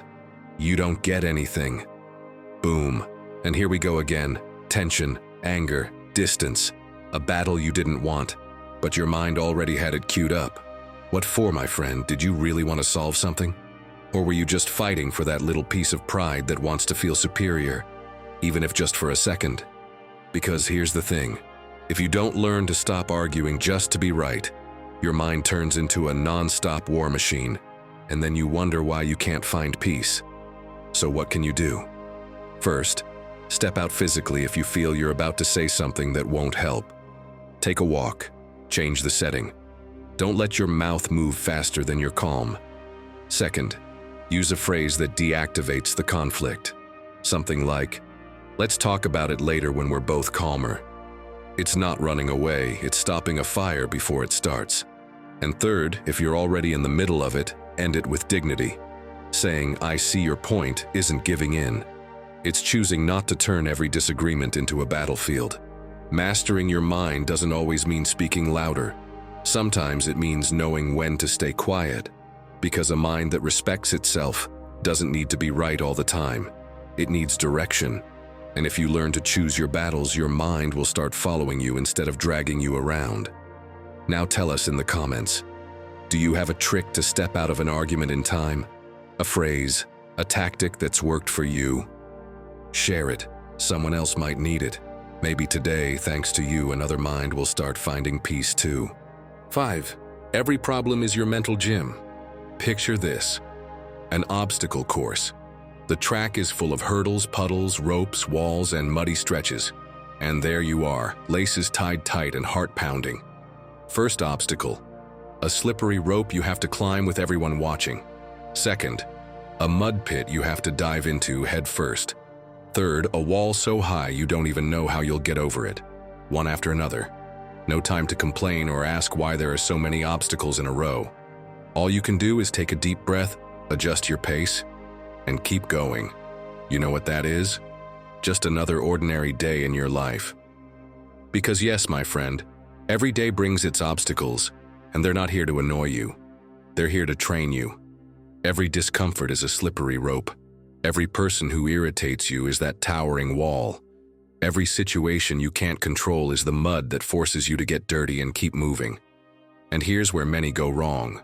They want a strong mind but live avoiding the mud. They want peace but get annoyed by everything that interrupts it. And it doesn't work that way. If you really want your mind to obey you, start by stopping the fight against life. Marcus Aurelius understood this better than anyone.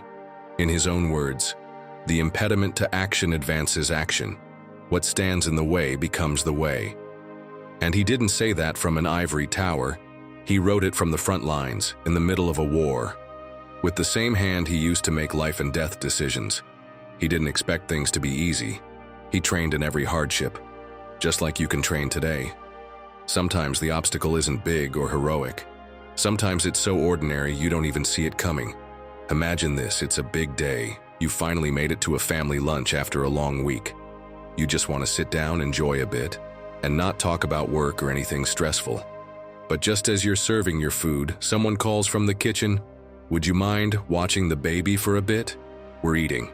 You think, "Okay, sure, it'll just be a moment." But it's not. It's half an hour. The baby cries, squirms, screams, and you, who aren't exactly great with kids, try to stay calm. When you finally get him to sleep in a room, you figure it's your turn now. You head to the table, and there's the next obstacle. "Could you wash up from earlier? We're trying to get ahead." The sink is full, the water's freezing, and the kitchen opens onto a chilly patio. You're there, hands numb, while everyone else laughs and chats in the living room. And just when you think it can't get worse, your brother-in-law shows up with a smirk. "Hey, how much are you charging per hour? You're doing a full shift." In that moment, you feel like smashing a plate and saying whatever comes to mind. But then you think, what would Epictetus say if you told him this story? He'd probably look you in the eye and say, "You've been called to training. Why are you complaining?" And then with a straight face, he'd add, "Oh, and stay hydrated." Because humor can be discipline too. So what about you? How can you start training without waiting for everything to be perfect? First, change the way you label what you're going through. Instead of saying, "What a pain," think, "This is my patience session." It might sound silly, but your mind rewires itself. Then, change your automatic reaction. If someone annoys you, take a deep breath and listen as if you're testing yourself. Not for them, for you. And finally, at the end of the day, jot down what your mental workout was. Doesn't matter if it was tolerating your neighbor blasting reggaeton at 8 a.m. If you got through it without blowing up, it counts. And it adds up. Because here's the truth, you don't train your mind during the pretty moments. You train it in the ones that push you the most. The difference between a weak mind that gives up and a steady one that obeys lies in what you do when everything seems against you. And every day, my friend, gives you the chance to do one more rep. 6. Silence makes you stronger. Tell me something, my friend. How many times have you found yourself craving peace while drowning in noise? You're exhausted, I know. You feel like you can't take any more. But instead of pausing and breathing, what do? You turn up the volume on the world. More videos, more messages, more distractions. It's like you're trying to calm your mind by shouting over it. And then you wonder why it doesn't obey you. How could it, if you never leave it alone with you? The truth is, we're surrounded by noise, not just external, internal too. We're hooked on stimulation, as if silence were dangerous. But the real danger isn't in what you hear. It's in what you're afraid to listen to. Because in that moment, without distractions, what shows up is what you truly think, what you feel, what hurts, what you haven't resolved yet. And yes, that's what we're really scared of. I know this has happened to you. You finish dinner. You could just sit for 5 minutes on the couch, look out the window, feel your body. But no, your finger automatically reaches for your phone. TikTok, Instagram, anything. As if something inside you can't bear to be alone with yourself. And then you wonder why it's hard to decide, why you doubt everything, why you're constantly putting out fires without even knowing why you're running. Maybe it's because you're not listening, because you don't give yourself that space. And without space, the mind doesn't obey. It spills over. Let me tell you something a friend of mine did. She was going through a tough divorce, one of those that breaks you inside and exposes you outside. She told me she couldn't stand the silence. She needed something always playing, music, shows, people. But one day, completely drained, she decided to try something. She got up 10 minutes earlier, turned everything off, poured herself a coffee and sat by the window. No talking, no thinking, just being. 5 minutes a day. At first it was hard, but after a week, she said to me, "That moment changed me more than any productivity tip." For the first time, I wasn't running away from myself. And that, though it might not look like it, is the beginning of mastering the mind. It's no longer dragging you. You're the one sitting it down and saying, "Now, silence." And if you think this is some modern practice, think again. Marcus Aurelius, Emperor of Rome, didn't write his meditations for you or me to read. He wrote them for himself. It was his way of organizing the inner noise, of finding calm in the middle of chaos, as if he were saying to his mind every day, "I'm in charge here, and I need to hear you, not shout over you." Because as he knew, without silence there's no direction, just beautiful noise. So if you also feel like your mind is doing its own thing and you're just chasing after it, try this. Find a spot without screens. It could be a chair in your house, a corner of the park, a bench on the street. Make that your silent zone. No rules, no goals, just be there with yourself. Another idea that helps a lot. During your daily commutes, don't play anything. Spotify, Office podcast, not now. That new video from your favorite YouTuber, save it for later. What can you do instead? If you're on the bus, just sit by the window. Watch people's faces without making up stories. Notice the colors of the cars, the shapes of the clouds, the way the leaves move in the wind. Count how many people are wearing headphones. Listen to real sounds, the engine, snippets of conversation, the soft break before every stop. And while you're at it, breathe. That's it. Let your mind float without needing to push it to think about anything. Like when you were a kid and weren't in a rush to get anywhere. You just watch the world go by. And if you can't avoid external noise, at least avoid internal noise. Are you washing dishes? Then just wash. Are you showering? Then just shower. Don't use every moment to plan what comes next. Because if you can't find silence while washing a plate, how do you expect your mind to stay with you when things really get tough? Here's the truth. A mind that doesn't know how to be in silence will always need noise to distract itself. But a mind that feels at home in that empty space is a mind that has already begun to obey. One that no longer rules you from chaos, but sits beside you in calm. And believe me, my friend, that is the greatest strength you can have. 7. Your environment affects you more than you think. Let me tell you a story. They say that in a small mountain village lived a trained falcon. It was fast, precise, strong. Raised with discipline, it flew every morning at dawn and returned at sunset. Its mind was focused, its body in shape. It knew what it had to do, and it did it.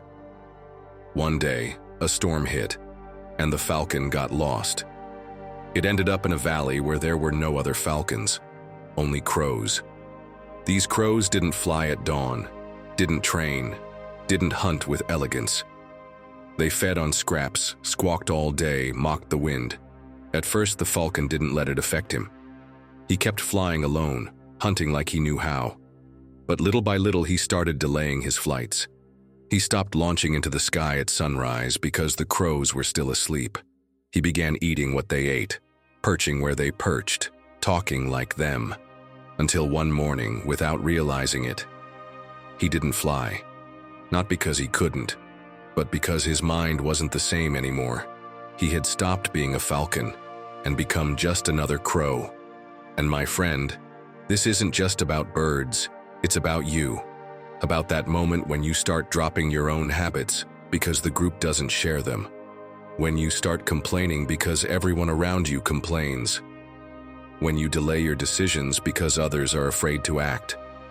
Your mind, no matter how strong you think it is, adapts to its environment. And if that environment is chaotic, toxic, or full of noise, soon your head will be too. Epictetus saw it clearly. Avoid associating with those who do not uplift your spirit, for without realizing it, you will lower yourself to their level. And he was right. Because mastering your mind isn't just about willpower. It's also about who you listen to, who you spend time with, and what you consume every day. And if lately you've been feeling dull, unmotivated, unable to do something for yourself, stop for a second. Picture this. It's Saturday, you plan to wake up early, go for a walk, start that book, or finally record your content. But your friends text the usual. Beers and laughs tonight, you coming or staying spiritual again? You laugh, but something inside you tightens. Because you know if you go, you'll end up having the same old conversations, sleeping late, eating what you didn't want and waking up drained. And still, you go. Why? Because your environment pulls harder than your decisions, because your mind still doesn't obey you, and you obey the noise around you. Now, this isn't about isolating yourself from the world, it's about clarity. One thing you can try is to analyze your last 3 interactions each day, literally. At the end of the day, ask yourself, after talking to this person, did I feel lighter or heavier? You can mark a happy ray if you felt good, motivated, inspired, or a dull one if you felt drained. In just a few days, you'll clearly see who adds to you and who takes from you. And don't forget, energy needs managing too. And if you know someone who always brings your peace down every time they talk to you, you can set boundaries, not with confrontation, but with presence. Something as simple as, I care about what you're saying, but I'm not in the space for that right now. Or just step away for a bit and come back when you're more centered. No, that's not being selfish. That's choosing who gets to feed your mind and who doesn't. Because in the end, your mind can only obey you if you choose which voices you allow near it.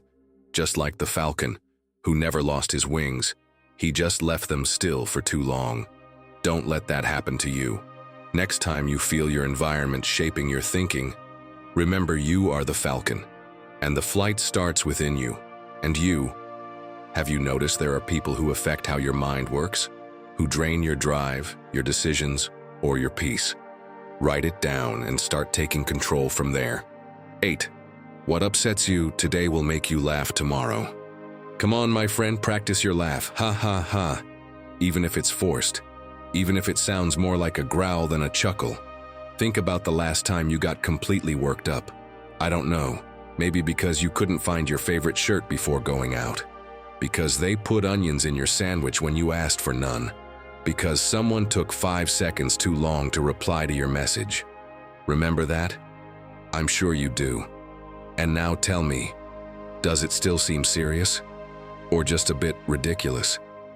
If you still can't laugh about it, my friend, there's a problem. Your mind is still running the show.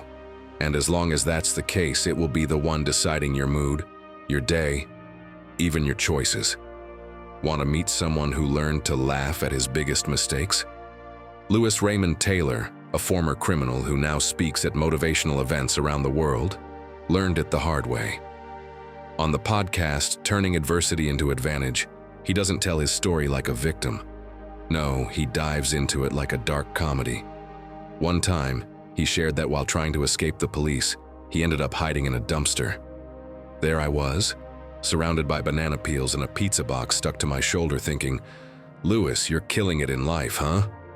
The audience burst into laughter, and that changed everything. Because instead of feeling shame or guilt, what he felt was relief. He realized that by changing the story, he was also changing the weight it carried in his mind. He started taking back the power he'd given away to fear, anger, and the past. As he later said, at the time it was horrible. But now, if I can't laugh, what have I learned? Since then, every one of his talks includes at least one painful scene turned into comedy. Not to make light of it, but to show that the pain doesn't own him anymore. That now he controls the narrative. Because if you can laugh at something that once crushed you, then it no longer has power over you. And that, my friend, isn't weakness. It's one of the bravest ways to master your mind. That's exactly what Stoicism teaches us. As Marcus Aurelius wrote, a man's life is what his thoughts make of it. But what he didn't say, and maybe what you need to hear today, is that the present can also shrink. What feels urgent and tragic right now will one day be just a story you barely remember. Time gives you perspective. But if you train your mind, you can beat time to it. Has something like this ever happened to you? Imagine this. You go to the barber, sit down relaxed, ask for a small trim, and come out looking like a freshly mowed lawn. Panic. You check the car mirror, shop windows, even the microwave reflection if needed. In your head, it's memes, mockery, public judgment. But then, a week goes by, the hair grows, no one remembers, and neither do you. See? It wasn't the haircut. It was your mind blowing it up. So next time something gets under your skin, start here. Ask yourself, will this matter a week from now? If the answer is no, take a deep breath and pause. That pause is your freedom. Then, have a go-to phrase ready. Something like, I'm in put it in perspective mode. It's an internal signal, a reminder that not everything deserves your energy, and that some battles are won by not even entering the ring. And finally, here's a small challenge for you. Practice laughing. Really. I'm not saying fake a loud laugh, but when you notice your mind trying to turn a small thing into a full-blown drama, look for the funny angle. You know how some psychologists suggest handling this? They say, give that thought a cartoon voice. So when your brain says, everyone hates me for this in a squeaky chipmunk voice, it loses power. And without realizing it, you take back control. Because a mind that can laugh at itself is a powerful mind. Not because it ignores reality, but because it chooses how to face it. A mind like that doesn't live running from problems. It's trained not to make them bigger than they are. And that, my friend, is true mental mastery. Not that nothing gets to you, but that nothing controls you without your permission. Because when your mind stops getting worked up over every little thing, that's when it really starts to obey you. And if lately it feels like your mind is dragging you around, reacting for you, making choices for you, then you need to watch the other video showing up on your screen right now. Because there, you'll discover what no one else is telling you, how to stop living controlled by your thoughts, and start thinking like someone who's truly awake. 9. Tidy up outside if you want peace inside. Look around you. How many things are out of place?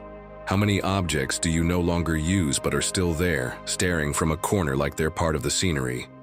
It might seem trivial, but every out-of-place item becomes a small thief of energy. Because the environment around you isn't neutral. It shapes your mental state more than you think. If you live in chaos, your mind breathes it in. And the worst part isn't just the mess. It's that your mind starts acting like that chaos is normal. Let me be direct, my friend. A mind that wants to grow stronger needs space to move.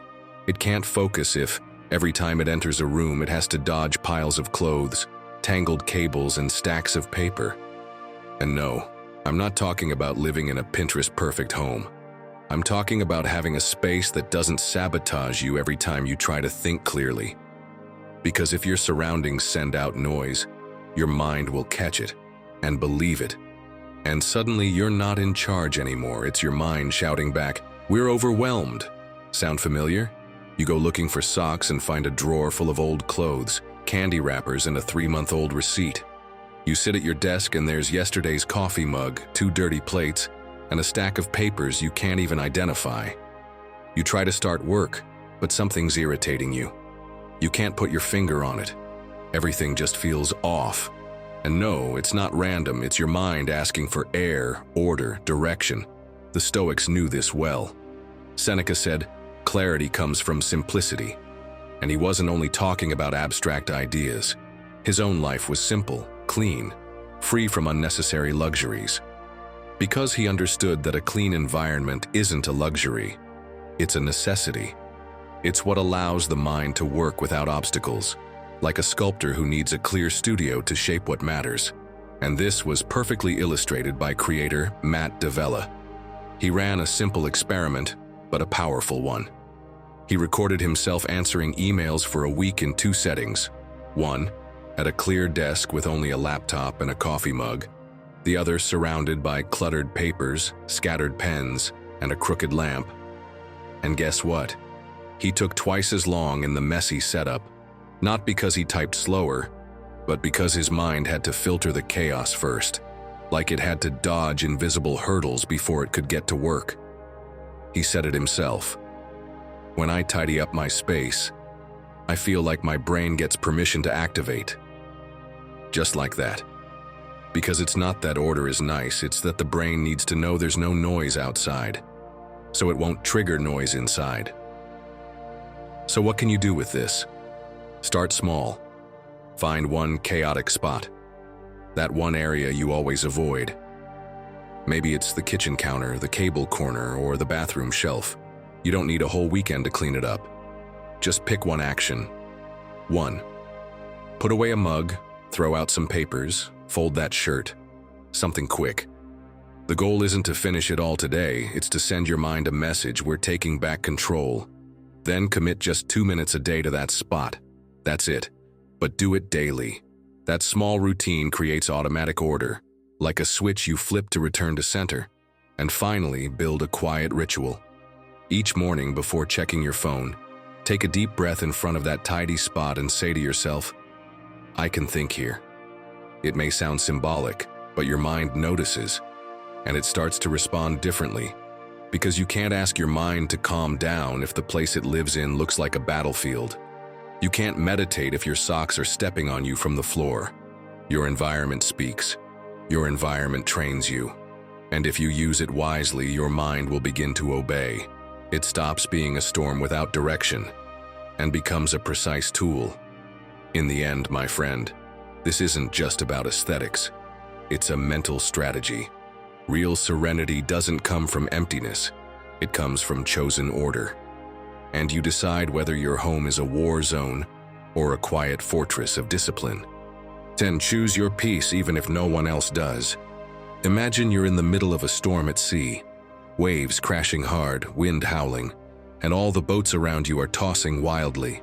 Some crash into each other, others sink because they're following ships headed straight into chaos. But you have an anchor. It doesn't look like it, but it's there. It's your decision to stay grounded, even if no one else does. That inner peace you choose to keep while everything outside loses control. Yes, there will be waves, people yelling, judging, pulling others into their storm. But you decide whether to jump in with them or stay grounded on the shore. And that's where real courage begins, not letting your mind get swept up by every current. Epictetus said it perfectly. Be so firm that nothing knocks you down and so adaptable that nothing stops you. Choosing your peace, even when no one else does, isn't about standing on the sidelines. It's about learning to govern yourself when everything else is falling apart. Now picture this. You're at dinner with friends. The conversation turns to gossip, complaints, and success comparisons. Well, they offered me more money than Laura. Did you see what Pedro posted on Instagram? So embarrassing. After a long week, all you want is a bit of calm. Your mind is asking for peace. You could join in, drop your opinion loudly, make yourself heard, or you can choose to soften, not because you have nothing to say, but out of respect for your mind. So you smile, shift the tone, and say something like, "What plans do you have to unwind this weekend?" Suddenly, the energy shifts. The topic changes. You didn't add noise, you created space. That's what a true Stoic does, someone who's learned to lead their mind. And if you need a mental image to remember this, think of Marcus Aurelius at a modern afterwork, robe and all. Everyone buzzing with gossip, and there he is, calmly sipping sparkling water, saying, "I laugh with life, not at other people's lives." You see him in the corner, relaxed, present, not joining the circus. That's control. That's power. Because, my friend, when you've mastered your mind, you don't need to prove anything. Now let me ask you, can you choose your peace when no one else does? If not, try this. Carry a personal mantra under your breath. You don't have to say it aloud, just remember it. Peace, always peace. It might sound silly, but it's like a password your mind recognizes. Another helpful tool is having phrases that break toxic loops. If someone starts unloading negativity, you can respond with a question like, And did that make you feel better? It's not an attack, it's a mirror. It shifts the energy. And if none of that works, plan a graceful exit. You don't need to explain yourself or stay out of obligation. You can simply say, "Tonight I'd rather just listen, not weigh in," and leave with a smile. Because no one is going to protect your mind for you. That's your job.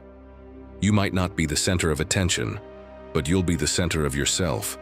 And that, my friend, is the only authority that truly matters if you want your mind to be your ally. Choose your peace. Even if you're the only one doing it, it will be the smartest decision you make today. 11. Your body trains your mind too. Have you noticed how your mind changes when your body is exhausted? Or how a simple walk can bring back your focus? Many people think the mind works on its own, but the truth is, it can't take off if the body is stuck. If you want mental control, you first need to build a physical foundation to support it. Because, my friend, the mind doesn't live in the clouds, it lives in your body. And if that body is worn out, inflamed, unbalanced, the mind won't even have the strength to get up. Picture this. You wake up late, poorly rested, gulp down a coffee, skip breakfast, get to work, and spend the whole day glued to a screen. And then suddenly, boom, you explode. A coworker asks an innocent question and you react like they just declared war. Why? Because they're not the problem. It's your body which has been screaming for attention for hours or days. Your mind didn't have a single tool to respond calmly. It was undernourished, depleted, overwhelmed. And of course, if you don't fuel the engine, you can't expect the car to go far. The outburst wasn't emotional, it was physical. But no one teaches you that. Dr. Stacy Sims, a sports physiologist, explains this beautifully in her book Roar. She shares how daily training didn't just build her strength, it sharpened her mental clarity.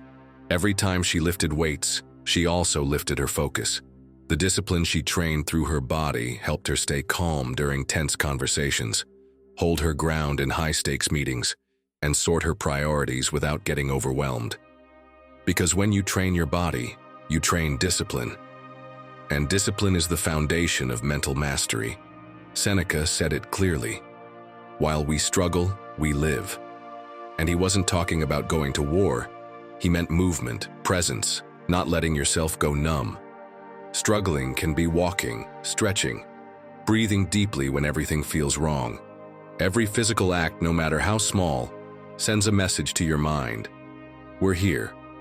We're staying in the fight. If you want to start strengthening your mind through your body, here are 3 simple ideas. First, pick a minimal routine. You don't need a gym membership or a marathon goal. A 15-minute daily walk, taking the stairs instead of the elevator, stretching when you wake up, do it every day, no excuses. That consistency is the real training. Next, create a physical cue. Every time you feel your mind slipping into chaos, touch your wrist, like it's a reset button. It's a small gesture, but a powerful one. It reminds both body and mind that you're in control. And lastly, listen to yourself. If you're tense, stretch. If your back feels tight, take a few deep breaths. Make body check-ins a daily habit, like checking your house before you leave. Your body always gives you signals. The problem is we rarely listen. Because in the end, if you want your mind to obey you, start by caring for the body that holds it. You can't expect strong thoughts from a weak foundation. And no, my friend, this isn't about vanity. It's about mastery. About making your body the first place your mind learns to trust. You've made it this far because you know you can't keep living with your mind running the show. Deep down, you already sense that the real change isn't external, it's internal. But there's still one last key to discover. The simplest and the most powerful.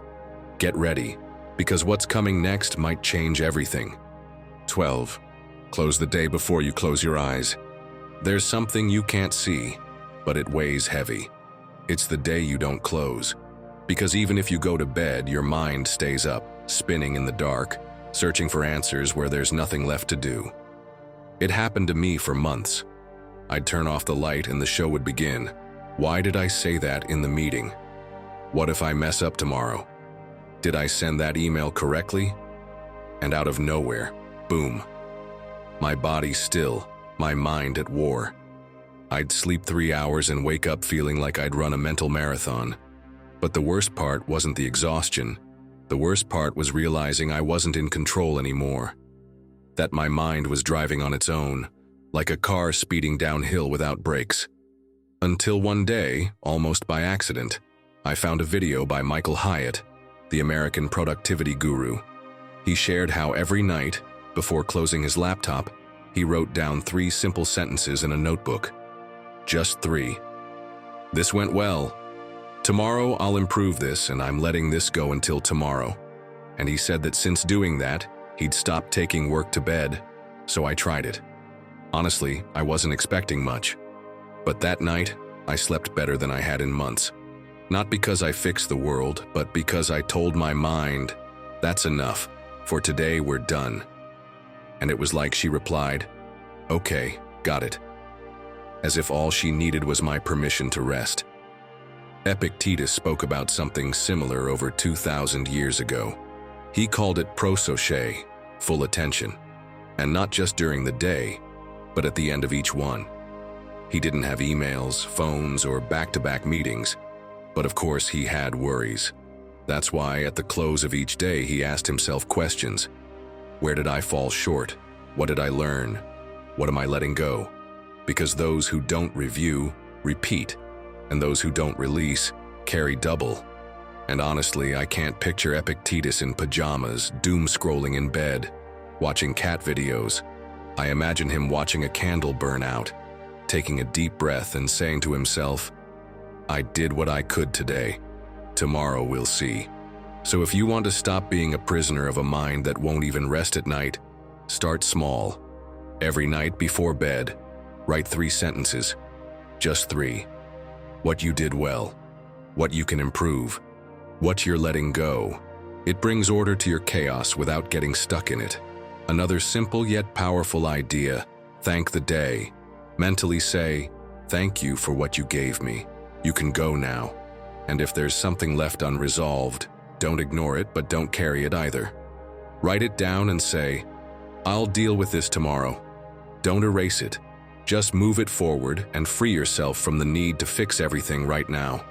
Because rest isn't a reward, it's a necessity. If you don't take it, your mind will demand it one way or another. And you don't want to wake up feeling like you're already late, like you're losing the race from the first second. So before you close your eyes, close the day, close the loop, organize your mind, give your day an ending, even if there are things left undone.